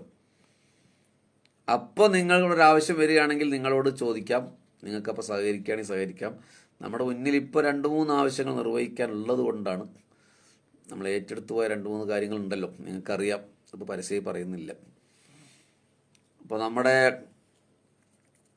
അന്ന് പറഞ്ഞ സ്ഥാപനവുമായി ബന്ധപ്പെട്ട് ഒരുപാട് ആളുകൾ ഓഫർ ചെയ്തിട്ടുണ്ടായിരുന്നു. അതിൻ്റെ സ്ഥാപനത്തിൻ്റെ ഒരു അക്കൗണ്ട് അടുത്ത ദിവസം വരും. ഞാൻ കഴിഞ്ഞ ആഴ്ച അതിൻ്റെ മുമ്പത്തെ ആഴ്ചയൊക്കെ വരുമെന്ന് കരുതിയതാണ്, വന്നില്ല, ശരിയായിട്ടില്ല. അതിൻ്റെ പ്രൊസീജിയറുകൾ വളരെ ബുദ്ധിമുട്ടായിരുന്നു, അംഗങ്ങളൊക്കെ ഒപ്പിടുക, അങ്ങനെ ഒരുപാട്. അതുകൊണ്ട് ഓഫർ ചെയ്തവരത് പാലിക്കണം എന്നുകൂടി അഭ്യർത്ഥിക്കുകയാണ്. ഉസ്താദിൻ്റെ 2-3 വോയിസ് വന്നിട്ടുണ്ട്, ഞാനത് അന്തുവിന് അയച്ചു കൊടുക്കാം. ഞങ്ങളോട് സംസാരിച്ചാണ്, അന്തുവിന് കേൾക്കാൻ പറ്റിയെങ്കിൽ കേൾക്കാൻ മാത്രമേ ഉള്ളൂ. അതല്ലാതെ പിന്നെ നമ്മുടെ ഒരു സഹോദരൻ്റെ ഒരു വീട് പണി നമ്മൾ വീട് പണിയല്ല, പകുതി മുക്കാലും പണി ആയിക്കൊണ്ടിരിക്കുന്ന ഒരു വീട്, ഒരു 3 ലക്ഷം രൂപയുണ്ടെങ്കിൽ പൂർത്തിയാക്കാൻ കഴിയുമായിരുന്നൊരു വീട്. ഞാൻ പേര് പറയുന്നില്ല. ഇതിൽ ചിലർക്കെങ്കിലും അഡ്മിൻ ഡെസ്കിലെ മുഴുവൻ ആളുകൾക്കും അറിയാം, ഇതിൽ സ്ഥിരമായി കേൾക്കുന്നവർക്കും അറിയാം. നമ്മുടെ ഇതുമായി ബന്ധപ്പെട്ട ഏറ്റവും പ്രധാന ഒരു പ്രവർത്തകൻ, ഒരു വിഷമവും ആരോടും പറയാതെ എല്ലാവരോടും ചിരിച്ച് ജീവിക്കുന്ന ഒരു സഹോദരൻ, ഒരു 3 ലക്ഷം കൂടി പൂർത്തിയാവും. അപ്പോൾ അതിനു വേണ്ടി വളരെ രഹസ്യമായി നമ്മുടെ അഡ്മിൻസ് ഇത് സാധാരണ സഹായിക്കുന്ന ചില ആളുകളോട് ബന്ധപ്പെട്ടു. അങ്ങനെ കുറച്ച് പൈസ ആയിട്ടുണ്ട്, ഇനി ആകണം. അങ്ങനെ കുറേ ബാധ്യതകൾ ഉള്ളത് കൊണ്ടാണ് നമ്മളതിൽ ഇടപെടാത്തത്. പിന്നെ നമുക്ക് ദ്വാരക്കാം. അതുകൊണ്ട് എല്ലാവരും ഈ ആളുകൾക്ക് വേണ്ടി ദ്വാരക്കണമെന്ന് പറയുന്നു. നോക്കൂ, ഹുദൈഫ റളിയല്ലാഹു അൻഹുവിൽ നിന്ന് നബി സല്ലല്ലാഹു അലൈഹി വസല്ലം പറയാണ്, സ്വഹാബികൾ ഏറ്റവും കൂടുതൽ ചോദിച്ചുകൊണ്ടിരുന്നത് നല്ല കാര്യങ്ങളെക്കുറിച്ചാണ് റസൂലുള്ളാഹിയോട് ചോദിക്കുക. വളരെ പോസിറ്റീവായ കാര്യങ്ങളെക്കുറിച്ചാണ് സംശയം ചോദിച്ചുകൊണ്ടിരിക്കുക. പക്ഷേ ഷർറായ കാര്യങ്ങളുടെ ഒരവസ്ഥയെക്കുറിച്ചാണ് എപ്പോഴും ഹുദൈഫ റളിയല്ലാഹു അൻഹു ചോദിക്കാറുള്ളത്. നോക്കൂ നിങ്ങൾ, കാരണം ആ ഷർറ് എനിക്ക് വന്നെത്തുമോ എന്നുള്ള ഭയം കൊണ്ടാണ് അദ്ദേഹം അങ്ങനെ പറഞ്ഞത്. ആര്? ഹുദൈഫ റളിയല്ലാഹു അൻഹു. അതുകൊണ്ട് തന്നെ ലോകാവസാനത്തെക്കുറിച്ചായിരുന്നു ഹുദൈഫ റളിയല്ലാഹു അൻഹു ഏറ്റവും കൂടുതൽ ചോദിച്ചിരുന്നത്. അധികം ആരും ചോദിക്കില്ല, അതൊരു മനുഷ്യന് അപകടം ഉണ്ടാക്കുന്ന കാര്യമാണല്ലോ. അപ്പം നബി സല്ലല്ലാഹു അലൈഹി വസല്ലം പറയുകയാണ്, ഫയുൻഫഖു അലാ ഗഫ്ലത്തിൻ മിനന്നാസ്, ജനങ്ങൾ അശ്രദ്ധയിലായിരിക്കുമ്പോഴാണ് അത് സംഭവിക്കുക. ഇനി നമ്മൾ വയനാടുണ്ടായ സംഭവം ഇതുമായി ഒന്ന് ചേർത്ത് വെച്ച് നോക്കൂട്ടോ. വയനാടുണ്ടായത് റസൂലുള്ളാഹി പറഞ്ഞതാണ് എന്ന അർത്ഥത്തിലല്ല ഞാൻ പറയുന്നത്. വയനാടുണ്ടായ നാച്ചുറൽ കലാമിറ്റിയെ, അതിൻ്റെ അനുഭവത്തെ ഞാൻ ഈ ഹദീസ് ഉദ്ധരിക്കുമ്പോൾ നിങ്ങളത് തമ്മിലൊരു യോജിപ്പുണ്ടോ നോക്കുക. എങ്കിൽ യോജിപ്പ് തോന്നുമെങ്കിൽ ഏകദേശം ഇതേപോലെ ആയിരിക്കും അന്ത്യനാളിൽ സംഭവിക്കുക. ഇത്ര ലളിതമായിട്ടല്ല, ഇതിൻ്റെ അതിഭീകരമായ ഒരവസ്ഥയിൽ ജനങ്ങൾ അശ്രദ്ധയിലായിരിക്കുമ്പോഴാണ് സംഭവിക്കുക. ഇപ്പോൾ ഈ വയനാട് ദുരന്തം ഒരു പകലാണ് സംഭവിച്ചെങ്കിൽ ഒന്ന് ആലോചിച്ച് നോക്കിയാൽ, പകലാണെങ്കിൽ ഇതിപ്പോൾ അർദ്ധരാത്രിയിലാണ് സംഭവിച്ചത്. പകലാണ് സംഭവിച്ചതെങ്കിൽ എന്നൊന്ന് സങ്കല്പിച്ച് ഞാൻ ഈ പറയുന്നത് കേട്ടായി. മൻ ഹുവ ഫീ വതനിഹി, ചില ആളുകൾ ഖിയാമത്ത് സംഭവിക്കുമ്പോൾ നാട്ടിലായിരിക്കും. വമിൻഹും മൻ ഹുവ ഫീ സൂഖിഹി, ചില ആളുകൾ അങ്ങാടിയിലായിരിക്കും. വയനാട് സംഭവിച്ചത് പകലാണെങ്കിൽ എന്ന് സങ്കല്പിച്ച് ഞാൻ ഈ പറയുന്നതൊന്ന് ചേർത്ത് വായിക്കട്ടോ. വമിൻഹും മൻ ഹുവ ഫീ ഹർസിഹി, ചില ആളുകൾ കൃഷിസ്ഥലത്തായിരിക്കും. വമിൻഹും മൻ ഹുവ ഫീ സഫരിഹി, ചില ആളുകൾ യാത്രയിലായിരിക്കും. വമിൻഹും മൻ യഅ്കുലു, ചില ആളുകൾ ഭക്ഷണം കഴിച്ചുകൊണ്ടിരിക്കുകയായിരിക്കും. ഫലാ യർഫഉൽ ലുഖ്മ, ഒരു ഭക്ഷണത്തിൻ്റെ ഒരു ഉരുള പോലും പൊക്കാൻ കഴിയുന്നതിന് മുമ്പെയാണ് സംഭവിക്കുക. ഹത്താ യഖ്മുദ വയസ്അഖ, അതിനു മുമ്പേ അവർ ബോധം കെട്ടു വീഴും. വമിൻഹും മൻ യുഹദ്ദിഥു സാഹിബ, ചില ആളുകൾ അവരുടെ കൂട്ടുകാരുമായി സംസാരിച്ചു കൊണ്ടിരിക്കുകയായിരിക്കും. ഫോണിലോ നേരിട്ടോ സംസാരിച്ചു കൊണ്ടിരിക്കുകയായിരിക്കും. ഫലാ യുതിമ്മുൽ കലിമ, ആ വാക്കവർക്ക് പൂർത്തീകരിക്കാൻ കഴിയില്ല. ഹത്താ യമൂത്ത്, അതിനകം അവർ മരണപ്പെട്ടിരിക്കും. ഹബീബായ റസൂലുള്ളാഹി സ്വല്ലല്ലാഹു അലൈഹി വസല്ലം. ഹബീബിങ്ങളെ, വയനാടുണ്ടായ ദുരന്തം പകലാണെങ്കിൽ ഇതേപോലെയല്ലേ റസൂലുള്ളാഹി പറഞ്ഞത്? ഇതേപോലെയല്ലേ സംഭവിക്കുക? മൻ ഹുവ ഫീ വതനിഹി, ചില ആളുകൾ നാട്ടിലായിരിക്കും. ഇപ്പോൾ ഈ അപകട വാർത്ത അറിഞ്ഞപ്പോൾ രക്ഷപ്പെട്ടവരൊക്കെ പറയുന്നുണ്ട്, ഞാനൊരാവശ്യത്തിന് പുറത്തു പോയേക്കായിരിക്കുന്നു, ഞാൻ സഹോദരൻ്റെ വീട്ടിലായിരുന്നു, ചില ആളുകൾ ഗൾഫിലായിരുന്നു. ഇപ്പോൾ നൗഷാദിൻ്റെ കാര്യം പറഞ്ഞില്ലേ, 11 പേർ മരിച്ചു, അയാൾ മാത്രം ഒറ്റപ്പെട്ടു, കാരണം അയാൾ പുറത്തായിരുന്നു. മൻ ഹുവ ഫീ വതനിഹി, ചിലർ നാട്ടിലായിരിക്കും. വമൻഹും മൻ ഹുവ ഫീ സൂഖിഹി, അങ്ങാടിയിലായിരിക്കും. ചൂരൽ മലക്ക് ഒരു അങ്ങാടി ഉണ്ടെങ്കിൽ ആ അങ്ങാടിയിലായിരിക്കില്ലേ പകലൽ അവർ പലരും അവിടെയായിരിക്കില്ലേ. എന്തോ ഒരു ഫിറ്റായ വാക്ക. വമിൻഹും മൻ ഹുവ ഫീ ഹർസിഹി, പകലാണെങ്കിൽ തേയിലത്തോട്ടത്തിൽ, റബ്ബർ തോട്ടത്തിൽ, ഇഞ്ചി കൃഷി ചെയ്യുന്നിടത്ത്, സഹ്യപർവ്വത നിരയുടെ മനോഹരമായ ചേലിന്റെ ചേല ചുറ്റിയ തേയിലത്തോട്ടത്തിൽ, കൃഷിസ്ഥലങ്ങളിലായിരിക്കില്ലേ വയനാട്ടുകാർ അത് പകലായിരുന്നുവെങ്കിൽ. വമിൻഹും മൻ ഹുവ ഫീ സഫരിഹി, ചിലർ യാത്രയിലായിരിക്കും. യാത്രയിലായ പലരും രക്ഷപ്പെട്ടില്ലയോ അല്ലേ.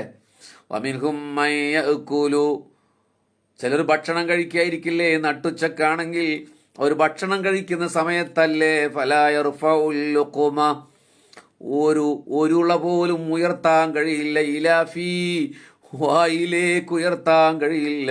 ഹത്താ യഖ്മുദ വയസ്അഖ, അതിൻ്റെ മുമ്പേ അവർ സൂറന്ന കാഹളമൂത്ത് കേട്ടാൽ ബോധം കെട്ടു വീഴും. വമിൻഹും മൻ യുഹദ്ദിഥു സാഹിബ, കൂട്ടുകാരോട് സംസാരിക്കുകയാവും. പകലല്ലേ. ഒരു വാർത്ത കണ്ടു. ഈ ആദ്യ പൊട്ട്, 2 പൊട്ട് പൊട്ടി. ആദ്യ പൊട്ട് പൊട്ടിയിട്ട് മലവെള്ളം ഒഴുകാൻ തുടങ്ങിയപ്പോൾ തന്നെ ഒരു പെൺകുട്ടി ചാനലിലേക്ക് ഫോൺ വിളിക്കുകയോ വാട്സപ്പ് മെസ്സേജ് അയക്കുകയോ ചെയ്തൊരു വോയിസ് ഇന്ന് ഞാൻ ചാനൽ കേട്ടു. ഏഷ്യാനെറ്റിനാണോ 24-നാണോ അത് മനോരമ ന്യൂസ് എന്തെങ്കിലും കണ്ടു. അപ്പോൾ അതിൽ ആ പെൺകുട്ടി ഒന്നേ പറയുന്നുള്ളൂ, അവിടെ മലവെള്ളം പൊട്ടി തുടങ്ങിയിട്ടുണ്ട്, ഞങ്ങൾ രക്ഷിക്കാൻ ആരുമില്ല, ആരെങ്കിലും ഒന്ന് പെട്ടെന്ന് നിയോഗിക്കണം എന്ന് പറഞ്ഞു. ആ പെൺകുട്ടിയുടെ വീട് തകർന്ന് തരിപ്പണമായി എന്ന് വെച്ചാൽ ആ വോയിസ് സന്ദേശം കൊടുത്തതിന് ശേഷം ആ കുട്ടി മരിച്ചു. ആ കുട്ടിയെ മണ്ണെടുത്തു പോയി. മയ്യുഹദ്ദിഥു സാഹിബ, ചില ആളുകൾ നീതു എന്ന് പറയുന്ന കുട്ടി വളരെ സങ്കടകരമായ ഒരു വാർത്തയായി തോന്നി. വിംസ് ഹോസ്പിറ്റലിലെ സ്റ്റാഫായിരുന്നു അല്ലേ. എന്താ പറയാ, മനുഷ്യൻ നിസ്സഹനായി പോകുന്ന സമയത്തൊക്കെ ഉള്ള വാക്കുകൾ നോക്ക്. മയ്യുഹദ്ദിഥു സാഹിബ, കൂട്ടുകാരോട് സംസാരിച്ചു കൊണ്ടിരിക്കുകയായിരിക്കും. ഫലാ യുതിമ്മുൽ കലിമ, വാക്ക് പൂർത്തീകരിക്കാൻ കഴിയില്ല. ഹത്താ യമൂത്ത്, അതിനു മുമ്പേ അവർ മരണപ്പെടും. ഈ വയനാട് നടന്ന ദുരന്തം പകലാണെങ്കിൽ ഇതുപോലെയല്ലേ ഹബീബിങ്ങളെ സംഭവിക്കുക. എന്നാൽ ജീവിച്ചിരിക്കുന്ന നമുക്ക് പാഠമാകാൻ വേണ്ടിയിട്ടാണ് പറയുന്നത്. തുതഹറകുൽ അർളു വതുതമഖലു വതതതായറുൽ ജിബാലു വതൻഖലിഉ ശജറു, മരങ്ങൾ കടപുഴകും. മരങ്ങൾ കടപുഴകി ഒഴുകിയത് കണ്ടില്ലേ നിങ്ങൾ. വതൻഹദിമുൽ മബാനി, കാക്ക കൂട് കൂട്ടുന്നത് പോലെ കെട്ടിയുണ്ടാക്കിയ സ്വപ്ന വീടുകളല്ലേ പാവപ്പെട്ട സഹോദരങ്ങളുടെ തകർന്ന് തരിപ്പണായി പോയത്. നമുക്കത് ഫീൽ ചെയ്യണമെങ്കിൽ നമ്മുടെ വീട് തകർന്നതായിട്ടൊന്ന് സങ്കല്പിച്ച് നോക്ക്. നമ്മുടെ ഉപ്പ, നമ്മുടെ ഉമ്മ മണ്ണിൻ്റെ അടിയിൽ, അല്ലാഹു കാക്കട്ടെ. നമ്മുടെ കുട്ടികൾ, നമ്മുടെ ഭാര്യമാർ, നമ്മുടെ ഭർത്താക്കന്മാർ, സങ്കല്പിച്ച് നോക്കുക. അങ്ങനെ എപ്പോഴെങ്കിലും ഇത് വായിക്കുമ്പോൾ ഒരു വാർത്ത എന്നതിനപ്പുറം അങ്ങനെ സങ്കല്പിച്ച് നോക്കിയിട്ടുണ്ടോ? ഫലാ യബ്ഖാ അലാ ലഹരിഹാ, ഭൂമിയുടെ മുകളിൽ ഒന്നും അവശേഷിക്കില്ല. മിൻ ജിബാലിഹാ വശജരിഹാ വനബാതിഹാ, മരങ്ങളോ ബിൽഡിങ്ങുകളോ കുന്നുകളോ സസ്യങ്ങളോ കൃഷിയോ അവശേഷിക്കില്ല. ഇല്ലാ ദഖല ഫീ ജൗഫിഹാ, എല്ലാം മണ്ണിൻ്റെ ഉള്ളിലായി പോയിട്ടുണ്ടാവും. ഇത് ഖിയാമത്തിനെ കുറിച്ച് റസൂലുള്ളാഹി സ്വല്ലല്ലാഹു അലൈഹി വസല്ലം പറഞ്ഞതാണ്.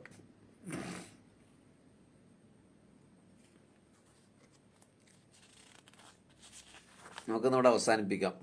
ബാക്കി നമുക്ക് നാളെ പറയാം. നാളെ അല്ലെങ്കിൽ അടുത്ത ദിവസം.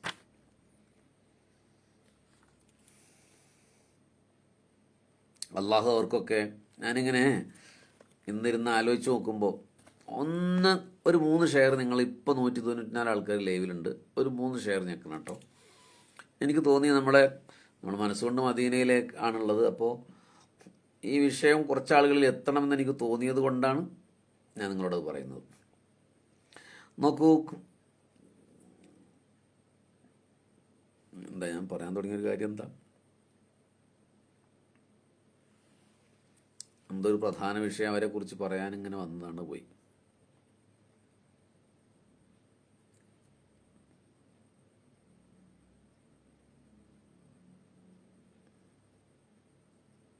ആ യെസ്, നോക്കൂ, ഇവരിപ്പോൾ നമ്മൾ ഒരുപാട് വളരെ വളരെ സാഡായ കുറേ ന്യൂസ് നമ്മൾ കേട്ടല്ലോ. ഒറ്റപ്പെട്ടു പോയവർ, ബാക്കിയുള്ളവരൊക്കെ മരിച്ചു, അള്ളാഹു അവർക്കൊക്കെ സ്വർഗം കൊടുക്കട്ടെ, ഷഹീദിൻ്റെ പ്രതിഫലം അള്ളാഹു അവർക്ക് നൽകട്ടെ. ഇവർ സ്വർഗത്തിലാവുകയും ഇപ്പം ഒറ്റപ്പെട്ടു പോയ ആളുകളുണ്ടല്ലോ, അവർ നാളെ സ്വർഗത്തിൽ അവർ കണ്ടുമുട്ടുകയും ചെയ്യുന്നൊരു മുഹൂർത്തത്തിൻ്റെ ഒരു ചന്തചാരുത എങ്ങനെയായിരിക്കും? ഞാൻ ചുമ്മാ എന്നിങ്ങനെ ഇരുന്നപ്പോൾ ആലോചിച്ചപ്പോൾ ഒരു പോസ്റ്റ് ഇട്ടു. എങ്ങനെയായിരിക്കും അത് മഷറയിൽ ചെന്ന്, സ്വർഗത്തിൽ വെച്ച് കാണുമ്പോഴേ സ്വർഗത്തിൽ എത്തണം. ഇവരേതായാലും എത്തും തോന്നുന്നു. കാരണം അത്രയേറെ ദാരുണമായൊരു മരണമാണ്. ഷഹീദിൻ്റെ പ്രതിഫലം അള്ളാഹു നൽകട്ടെ. ഈ ബാക്കി ഒറ്റപ്പെട്ടവരുണ്ടല്ലോ, അവർ ഉമ്മാനെ അവിടെ വെച്ച് കാണുന്ന ഒരു മുഹൂർത്തം ആലോചിച്ച് നോക്കിയേ. സ്വർഗത്തിൽ വെച്ച് നഷ്ടപ്പെട്ടു പോയ ഉമ്മാനെ, കൊച്ചുകുട്ടിയൊക്കെ കാണുന്നൊരു മുഹൂർത്തം എന്തായിരിക്കില്ല? അവരെന്തായിരിക്കും ആദ്യമായിട്ട് ചോദിക്കുന്നുണ്ടാവുക?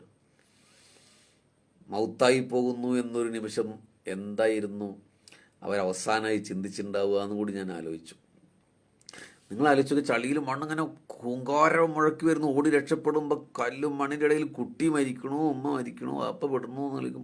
നമ്മുടെ തലയിൽ കൂടി മണ്ണ് വന്ന് നമ്മൾ മണ്ണിൻ്റെയും ചളിയുടെയും വെള്ളത്തിൻ്റെ അടിയിൽ തൂന്നിപ്പോയി. അപ്പം പെട്ടെന്ന് മരിക്കില്ലല്ലോ. ശ്വാസം മുട്ടി മുട്ടി മുട്ടി മരിക്കാൻ പോകുന്ന നിമിഷത്തിൽ എന്തായിരിക്കും നമ്മുടെ മനസ്സിൽ? അവരുടെ മനസ്സിൽ എന്തായിരിക്കും ഉണ്ടായിട്ടുണ്ടാവുക? ഞാൻ കൂടുതൽ അവരെ വേദനിപ്പിക്കാനോ കുടുംബക്കാരെ വേദനിപ്പിക്കാനോ പറയല്ല, നമ്മൾ ആലോചിക്കാൻ വേണ്ടി പറയുക. ഇതൊക്കെ നമുക്കുണ്ടാകുമല്ലോ. ഇപ്പം ഞാൻ ചാവക്കാട് എന്ന് പറഞ്ഞൊരു കോസ്റ്റൽ ഏരിയയാണ്, കടൽ കയറിയ പോലെ. എൻ്റെ ദേശങ്ങളെന്ന് പറയുന്നത് കുന്നും മലകളൊക്കെ ഉള്ള ഒരു പ്രദേശമാണ്. നിങ്ങളുടെ മലപ്പുറവും കണ്ണൂരും കാസർഗോഡും ഒക്കെ ഇതുണ്ടല്ലോ. എന്തായിരിക്കും ആലോചിച്ചിട്ട്? നമ്മളെപ്പോലെ ജീവിച്ച ആൾക്കാരനല്ല അവരും. ഷിഹാബ് വൈസി എന്ന് പറയുന്ന നമ്മുടെ സഹോദരൻ, ഞാൻ ഈ നാട്ടിൽ വയലിന് പോയിട്ടുണ്ട്. പിന്നീട് മനസ്സിലാക്കിയപ്പോഴാണ് പടച്ചോലെ ഈ സ്ഥലത്താണല്ലോ പോയത് എന്ന് ഓർത്തത്. അല്ലാ, ഇതിൽ ഇവിടെ ഷറഫുദ്ദീൻ പാപ്പ എന്ന് പറയുന്ന മുത്തുമലയുള്ള ഒരാളുണ്ട്. അദ്ദേഹത്തോടെ ഞാൻ ആദ്യം ഈ ദുരന്തം അറിഞ്ഞപ്പോൾ വിളിച്ചു ചോദിച്ചത്. അവൻ കരഞ്ഞിട്ടിട്ട് പറയുന്നൊരു വോയിസ് ഉണ്ടായിരുന്നു. അപ്പം അവിടെ വയലിന് പോയിട്ടൊരു ദിവസം താമസിച്ച സ്ഥലമാണിത്. ഷിഹാബ് വൈസി ആ പള്ളിയിൽ ജോലി ചെയ്യാൻ വന്നത് 2 വർഷമായിട്ടുള്ളൂ തോന്നുന്നുണ്ട്. അദ്ദേഹം 12 മണിക്ക് വീട്ടുകാരോട് സംസാരിച്ചിട്ടുണ്ട് ഫോണിൽ. 12 മണിക്ക് സംസാരിച്ചിട്ടുണ്ട്. ഷമിയ റഫീഖ്, മുല്ലപ്പെരിയാർ ഏരിയയാണ് ഞങ്ങൾ. മുല്ലപ്പെരിയാർ ഇടുക്കിയിലല്ലേ? നിങ്ങൾ ഇടുക്കിയിലാണോ? അപ്പം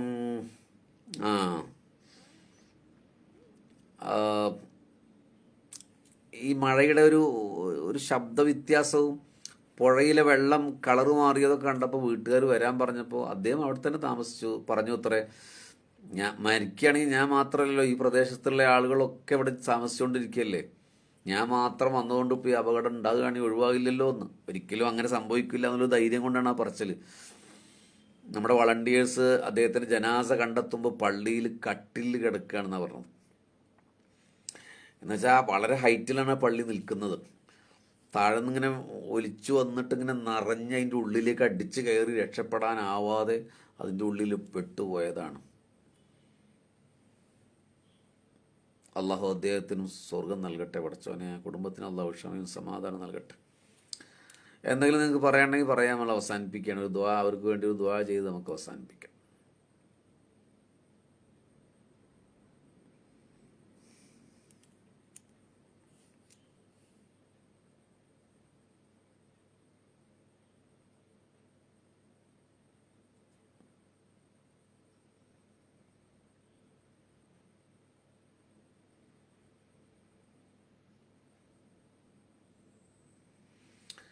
അൽഹംദുലില്ലാഹി റബ്ബിൽ ആലമീൻ. അല്ലാഹുമ്മ സ്വല്ലി അലാ സയ്യിദിനാ മുഹമ്മദിൻ വഅലാ ആലി സയ്യിദിനാ വമൗലാനാ മുഹമ്മദ്.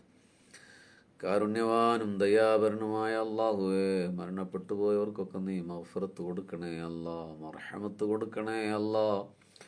ജന്നാത്തുൽ ഫിർദൗസിൽ അവർക്ക് ഇടം നൽകണമേ അല്ലാ. ജന്നാത്തുൽ ഫിർദൗസിൽ അവർക്ക് നീ ഇടം നൽകണമേ റബ്ബേ. പടച്ചവനെ, ജീവിതത്തിൽ അവരുടെ പ്രതീക്ഷകളെല്ലാം തകർന്നു പോയതാണ്, സ്വപ്നങ്ങളെല്ലാം ഇല്ലാതെയായതാണ്. ഖബറിലെ അദാബിൽ നിന്നവരെ കാക്കണേ റബ്ബേ. മരണത്തിലും അവർ സഹിക്കാനാവാത്ത വേദന കൊണ്ട് പിടഞ്ഞവരാകും. എന്ത് തെറ്റ ഒരു ജീവിതത്തിൽ വന്നു പോയിട്ടുണ്ടെങ്കിലും വിട്ടുപുറത്ത് മാപ്പാക്കി കൊടുക്കണമേ റബ്ബേ. അതിൻ്റെ പേരിൽ ഇനി ഖബറിൽ അവരെ ശിക്ഷിക്കല്ല റബ്ബേ. അള്ളാഹുവേ, പരിക്ക് പറ്റിപ്പോയ കുറേ ആളുകളുണ്ട് റബ്ബേ, ജാതി മതഭേദമന്യേ എല്ലാവർക്കും ശിഫ നൽകണേ അല്ലാ. ആഫിയത്ത് കൊടുക്കണേ അല്ലാ. ശിഫ നൽകണേ റബ്ബേ. പടച്ചവനെ, അമ്മിഞ്ഞപ്പാല് നുകർന്നു നിന്ന കൊച്ചു കുട്ടികളുണ്ട് റബ്ബേ. ഉമ്മ മരണപ്പെട്ടു പോയി, ഉപ്പ മരണപ്പെട്ടു പോയി റബ്ബേ. അള്ളാഹുവേ, ഇനി ജീവിതത്തിൽ ഒരിക്കലും ഉമ്മാനെ കാണാൻ കഴിയാതെ വളരേണ്ട കുട്ടിയാണത്. വളർന്നു വലുതാകുമ്പോൾ ആരെങ്കിലൊക്കെ അവനോട് പറയും, നിന്റെ ഉപ്പയും ഉമ്മയും ഇവിടെ ഒരു അപകടത്തിലാണ് മരിച്ചുപോയത്. ആരുടെയൊക്കെയോ മകനായി മകളായി അവൾ ജീവിക്കുമ്പോൾ അവരാണ് ഉപ്പ ഉമ്മ എന്ന് കരുതി ജീവിക്കേണ്ടി വരും. നീ ക്ഷമയും സമാധാനവും കൊടുക്കണേ അല്ലാ. ക്ഷമയും സമാധാനവും നൽകണേ റബ്ബേ. പടച്ചവനെ, പ്രായമുള്ള പല ആളുകളും അവരുടെ ബന്ധുമിത്രാദികൾ, ഭാര്യ പോയവർ, മക്കൾ പോയവർ, വാപ്പിമ്മിയും പോയവർ, അങ്ങനെ പലരും ഉണ്ട്. ക്ഷമ കൊടുക്കണേ അല്ലാ. സമാധാനം കൊടുക്കണേ അല്ലാ. സമാധാനം കൊടുക്കണേ അല്ലാ. ആമീൻ പറയുമ്പോൾ നിങ്ങൾ ആലോചിച്ച് നോക്കി, നിങ്ങൾ മരിച്ചാൽ നിങ്ങളുടെ കുട്ടികളുടെ അവസ്ഥ എന്താണ്?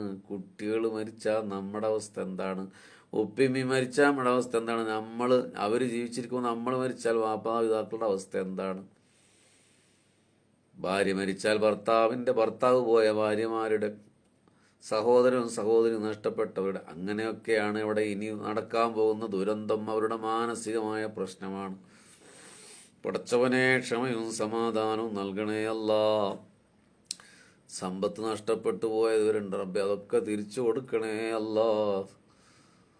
എന്തു പറഞ്ഞിട്ടാണ് ദുആ ചെയ്യേണ്ടതെന്നറിയില്ല. അള്ളാഹുവെ, ഖൈറ് കൊടുക്കണേ അല്ലാ. അവരെ സഹായിച്ചവരെ നീ സഹായിക്കണേ റബ്ബേ.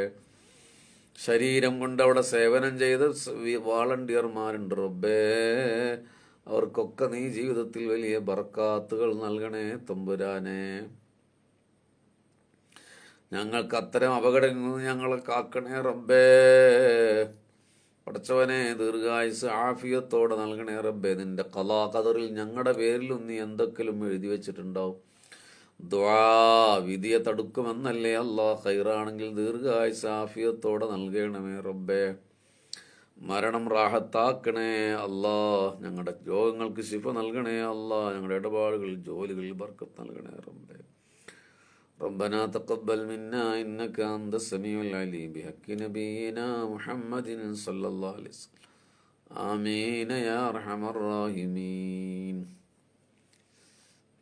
അതിങ്ങനെ ഇതിൻ്റെ മുമ്പിൽ നിന്ന് ഇങ്ങനെ ദ്വാരക്കാനുള്ള വിഷമം കൊണ്ടാണ്. നിങ്ങളെല്ലാവരും ദ്വാ ചെയ്യണമെന്ന് പ്രത്യേകം അഭ്യർത്ഥിക്കുന്നു. വേറെന്താണ്, നമുക്ക് സാധാരണ പറയുന്ന പോലെ മദ്ഹ് ഗാനം പോലും വെക്കാൻ പറ്റാത്തൊരു മാനസികാവസ്ഥയിലാണ്. നമ്മളത് വെക്കുമ്പോൾ ഇടയിൽ സ്ഥിരം കേൾക്കാത്ത ഒരാളെന്ന് പറയും, അവിടെ ആളുകൾ മരിച്ചിരിക്കുകയാണ്, ഇവിടെ ഒരു പാട്ട് വെച്ചിരിക്കുക എന്നൊക്കെ പറയും. അപ്പം അതുകൊണ്ട് വേണ്ട. സങ്കടമാണ് മുഅ്മിനീങ്ങളെ, വലിയ സങ്കടമാണ് സംഭവിച്ചിട്ടുള്ളത്. നമ്മളൊക്കെ ഊഹിക്കുന്നതിൻ്റെ അപ്പുറത്താണ് അവിടെ സംഭവിച്ചിട്ടുള്ളത്. എന്നെ ഇപ്പോഴും ഞെട്ടിപ്പിക്കുന്ന ഒരു കാര്യം, നിങ്ങൾ ശ്രദ്ധിച്ചോന്നറിയില്ല, ഞാൻ ശ്രദ്ധിച്ചത് കൊണ്ട് ഒരു കാര്യം പറയണം. ഇപ്പം ഈ ചാനലിലൊക്കെ വന്നിട്ട് ജീവിച്ചിരിക്കുന്ന ആളുകൾ സംസാരിക്കണില്ലേ, എൻ്റെ അവർ മരിച്ചു ഇവർ മരിച്ചു. ഇപ്പം നേരത്തെ പറഞ്ഞ നൗഷാദ് അടക്കം. പക്ഷെ ഇവർ ആൾക്കാർ തോർന്നിട്ടാണെന്നറിയില്ല, അള്ളാഹു ഇവർക്ക് ഭയങ്കര ക്ഷമ കൊടുത്തിട്ടുണ്ട് കേട്ടോ. നിങ്ങളൊക്കെ ചാനലിൽ അവർ സംസാരിക്കുമ്പോൾ എൻ്റെ 2 മക്കളെ കാണാതായി ചെറിയൊരു വിങ്ങലോട് കൂടിയാണ് പറയണത്.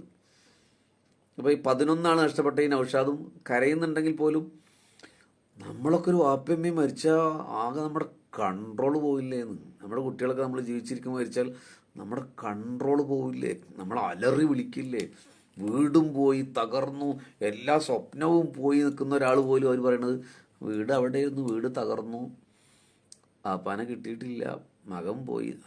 അപ്പം എനിക്ക് തോന്നുന്നത് അവർക്ക് സങ്കടമില്ലായിട്ടില്ല, അള്ളാഹു ഭയങ്കര ക്ഷമ കൊടുത്തേക്കാണ്. പക്ഷെ അത് ഈ തിരക്കൊക്കെ കഴിയുമ്പോൾ പൊട്ടുമോ എന്നുള്ളൊരു പേടിയിലാണ് ഞാൻ.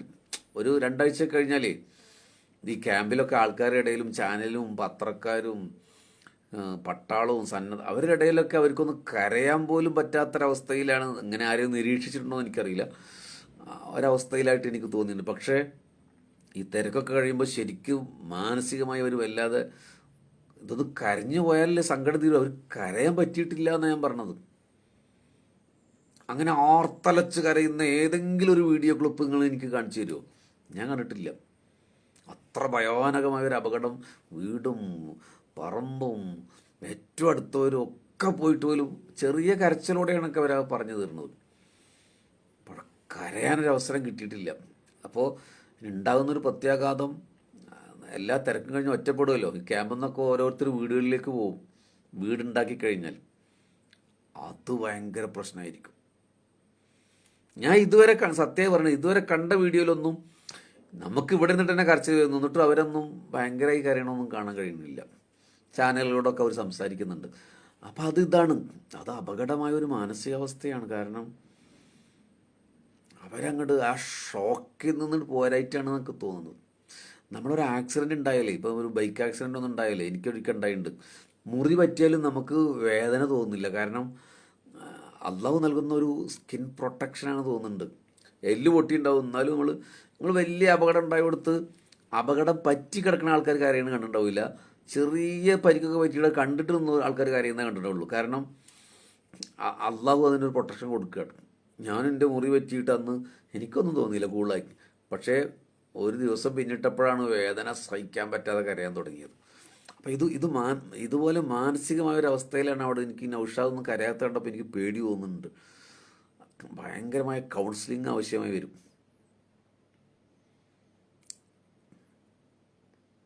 ഒന്ന് കരയാൻ അവസരം കിട്ടിയിട്ടില്ല അവർക്ക്.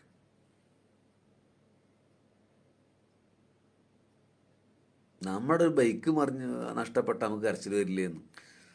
എന്താ നിങ്ങൾ പറയണത്? എത്രയോ കാലം അധ്വാനിച്ചുണ്ടാക്കിയ വീട് കൺമുന്നിലാണ് ഒലിച്ചു പോയേക്കല്ലേ. അവരിപ്പോൾ പലരും ആ സ്ഥലം കണ്ടിട്ടില്ല, കുറച്ച് ആൾക്കാർ അങ്ങോട്ട് പോയിട്ടുള്ളൂ, ബാക്കിയൊക്കെ ക്യാമ്പിലാണ്. അവർ പകൽ വെളിച്ചത്തിൽ ആ സ്ഥലത്തേക്ക് വന്നത് കാണുമ്പോൾ ഉണ്ടാകുമ്പോൾ നെഞ്ചു പൊട്ടിപ്പോവും. അത് ഭയങ്കരമായൊരവസ്ഥയാണ്. ആരെങ്കിലും അങ്ങനത്തെ ഒരു നിരീക്ഷണം നടത്തട്ടെ. ഞാനിങ്ങനെ എനിക്ക് തോന്നി, നൗഷാദിൻ്റെ എല്ലാവരും ഞാൻ ഇങ്ങനെ നിരീക്ഷിച്ചു, എന്താണ് ഇവരൊന്നും പഠിച്ചവനെ ഒരു കൺട്രോളില്ലാതെ കരയാത്തത് എന്ന്. എൻ്റെ അമ്മ പറയാറുണ്ട്, മരിച്ചോടത്ത് പോയാൽ ഞാൻ ആദ്യം അവരോട് ചോദിക്കുക, ആരിൽ കരയുണ്ടോ അവിടെയെന്നാണ് ചോദിക്കാറ്. എനിക്കെന്താണ് അവരുടെ കരച്ചിൽ അങ്ങനെയൊക്കെ സങ്കടപ്പെടുമോ എന്നൊക്കെ പറഞ്ഞാൽ എനിക്ക് സങ്കടമാണ്. അതുകൊണ്ട് ഞാൻ ആദ്യം ചോദിക്കുക, ഇപ്പം അടുത്തും ചോദിച്ചു, മരിച്ചോടത്ത് പോയാൽ അവർ കരയുന്നുണ്ടോ എന്ന് ചോദിക്കാറുണ്ട്. മരിച്ചവരെ കുറിച്ച് അങ്ങനെ ചിന്തിക്കാറില്ല, കാരണം അവർ രക്ഷപ്പെട്ടില്ലേ, ജീവിച്ചിരിക്കുന്നവരല്ല അനുഭവിക്കേണ്ടത്. അപ്പോൾ അള്ളാഹു അവർക്ക് ക്ഷമയും സമാധാനവും നൽകട്ടെ എന്നുള്ള ഈ ദുആ കുറേ ആൾക്കാർ ദുആയിരുന്നത് കൊണ്ടോ എന്തോ അവർക്ക് അള്ളാഹു ക്ഷമ കൊടുത്തിട്ടുണ്ട് കേട്ടോ. അല്ലെങ്കിൽ ഇറ്റ്സ് എ മിറാക്കിൾ. ഇത് അങ്ങനെ സംഭവിക്കുക എന്ന് പറഞ്ഞാൽ ഭയങ്കര അത്ഭുതമായിട്ട് എനിക്ക് തോന്നിയിട്ടുള്ളത്. നിങ്ങൾ ഒറ്റയ്ക്കിരുന്ന് ആലോചിച്ച് നോക്കി, ഇതുവരെ ഫേസ്ബുക്കിലൊക്കെ വന്ന വീഡിയോ കണ്ട് നോക്കി നിങ്ങൾ, അതിലൊന്നും അവരിങ്ങനെ ഒരു കൺട്രോൾ ഇല്ലാതെ കരഞ്ഞിട്ടില്ല. നമ്മുടെ ഒരു വാപ്പ മരിച്ചാൽ പോലും നമ്മൾ കൺട്രോൾ ഇല്ലാതെ കരയില്ല. മയ്യത്തെടുക്കുമ്പോൾ അങ്ങനെ കരയണില്ല അവരൊന്ന് കരയട്ടെ എന്ന് വരക്കണം എന്നാണ് എനിക്ക് തോന്നുന്നത്. പക്ഷെ ഇപ്പോൾ പറഞ്ഞാൽ അതിൻ്റെ കോണ്ടെക്സ്റ്റ് മാറിപ്പോകുന്നുള്ളതാണ്. ഒറ്റപ്പെടുക എന്നുള്ളത് ലൈഫിലെ ഏറ്റവും വേദനാജനകമായ ഒരവസ്ഥയാണ്. ഒരു ഓപ്പറേഷൻ കഴിക്കുന്നതിൻ്റെയൊക്കെ വേദനയാണ് ഒരു ഒറ്റപ്പെടുക, ആളുകൾ മിണ്ടാതെയാകുക. അള്ളാഹു നമ്മളങ്ങനെ അവസ്ഥയിലൊക്കെ നിന്നൊക്കെ കാത്തു രക്ഷിക്കട്ടെ. സ്വയം ഒറ്റപ്പെടാൻ ആഗ്രഹിക്കുന്നത് പോലെയല്ല മറ്റുള്ളവർ ഒറ്റപ്പെടുത്തുമ്പോൾ. ഇതവർ സ്വയം ഒറ്റപ്പെടാൻ ആഗ്രഹിച്ചതല്ല. ഇപ്പോൾ അവർ ആഗ്രഹിക്കുന്നുണ്ടോ ഈ തിരക്കുന്നൊന്ന് മാറി നമുക്ക് അറിയാൻ പറ്റിയെങ്കിൽ. സമയം കിട്ടണ്ടേ? ക്യാമ്പിലൊക്കെ ആളുകൾ നിരന്തരം സന്ദർശിക്കുക, ഭക്ഷണക്കാർ, അങ്ങനെ അങ്ങനെ അങ്ങനെ അങ്ങനെ. അള്ളാഹുവൊക്കെ സമാധാനം കൊടുക്കട്ടെ. ദുരന്തം മുന്നിൽ വന്നാൽ ദൈവവിശ്വാസത്തിൽ വ്യതിചലനം ഉണ്ടാവുമോ എന്ന് വെച്ചാൽ ഇല്ല എന്നാണ് എൻ്റെ അഭിപ്രായം. ഇങ്ങനെയൊക്കെ സംഭവിച്ചാലും ഒരു വിശ്വാസിയെ സംബന്ധിച്ചിടത്തോളം അത് പടച്ചവനോട് കുറ്റം പറയുമൊന്നുമില്ല. നമ്മൾ മരിക്കാൻ പോകുമ്പോൾ പോലും പടച്ചവനെ നൽകിയില്ല ചിന്തിക്കാറ്, എന്നെ രക്ഷപ്പെടുത്തണേ അല്ലാന്ന് നമ്മൾ പറയുള്ളൂ. ഇപ്പോൾ യുക്തിവാദികൾ, അവരെ കൂടി ഒന്ന് പറഞ്ഞു പോവാം. യുക്തിവാദികൾ ഇപ്പോൾ ഈ എല്ലാ മൃതദേഹങ്ങളും ഒന്നിച്ച് മറിയുമ്പോൾ പറയുന്നുണ്ട്, കണ്ടോ ഇപ്പം എല്ലാം ഒന്നായി. ഇപ്പോൾ അവരുടെ ജാതി മതമൊക്കെ ഇപ്പോൾ എവിടെ? ഇതാണ് ഞങ്ങൾ പറയുന്നത്. പക്ഷേ ആ മണ്ടന്മാരോട് പറഞ്ഞു കൊടുക്കണം,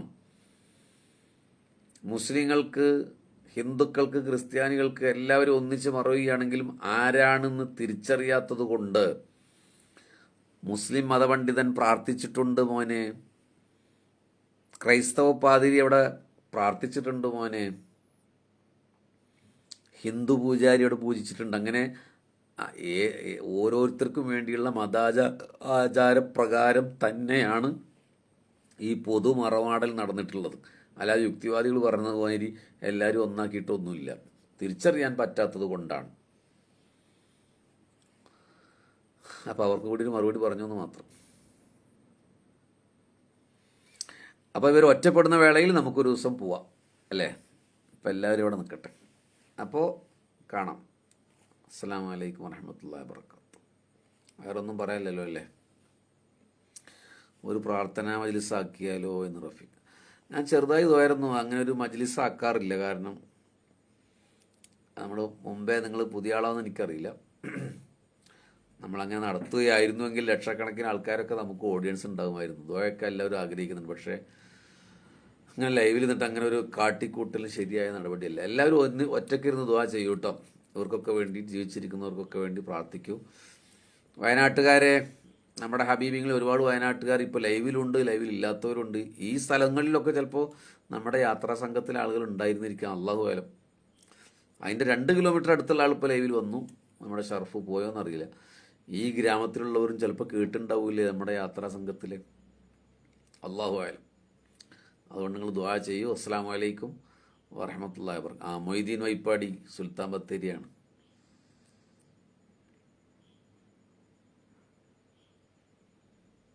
അസ്സലാമു അലൈക്കും.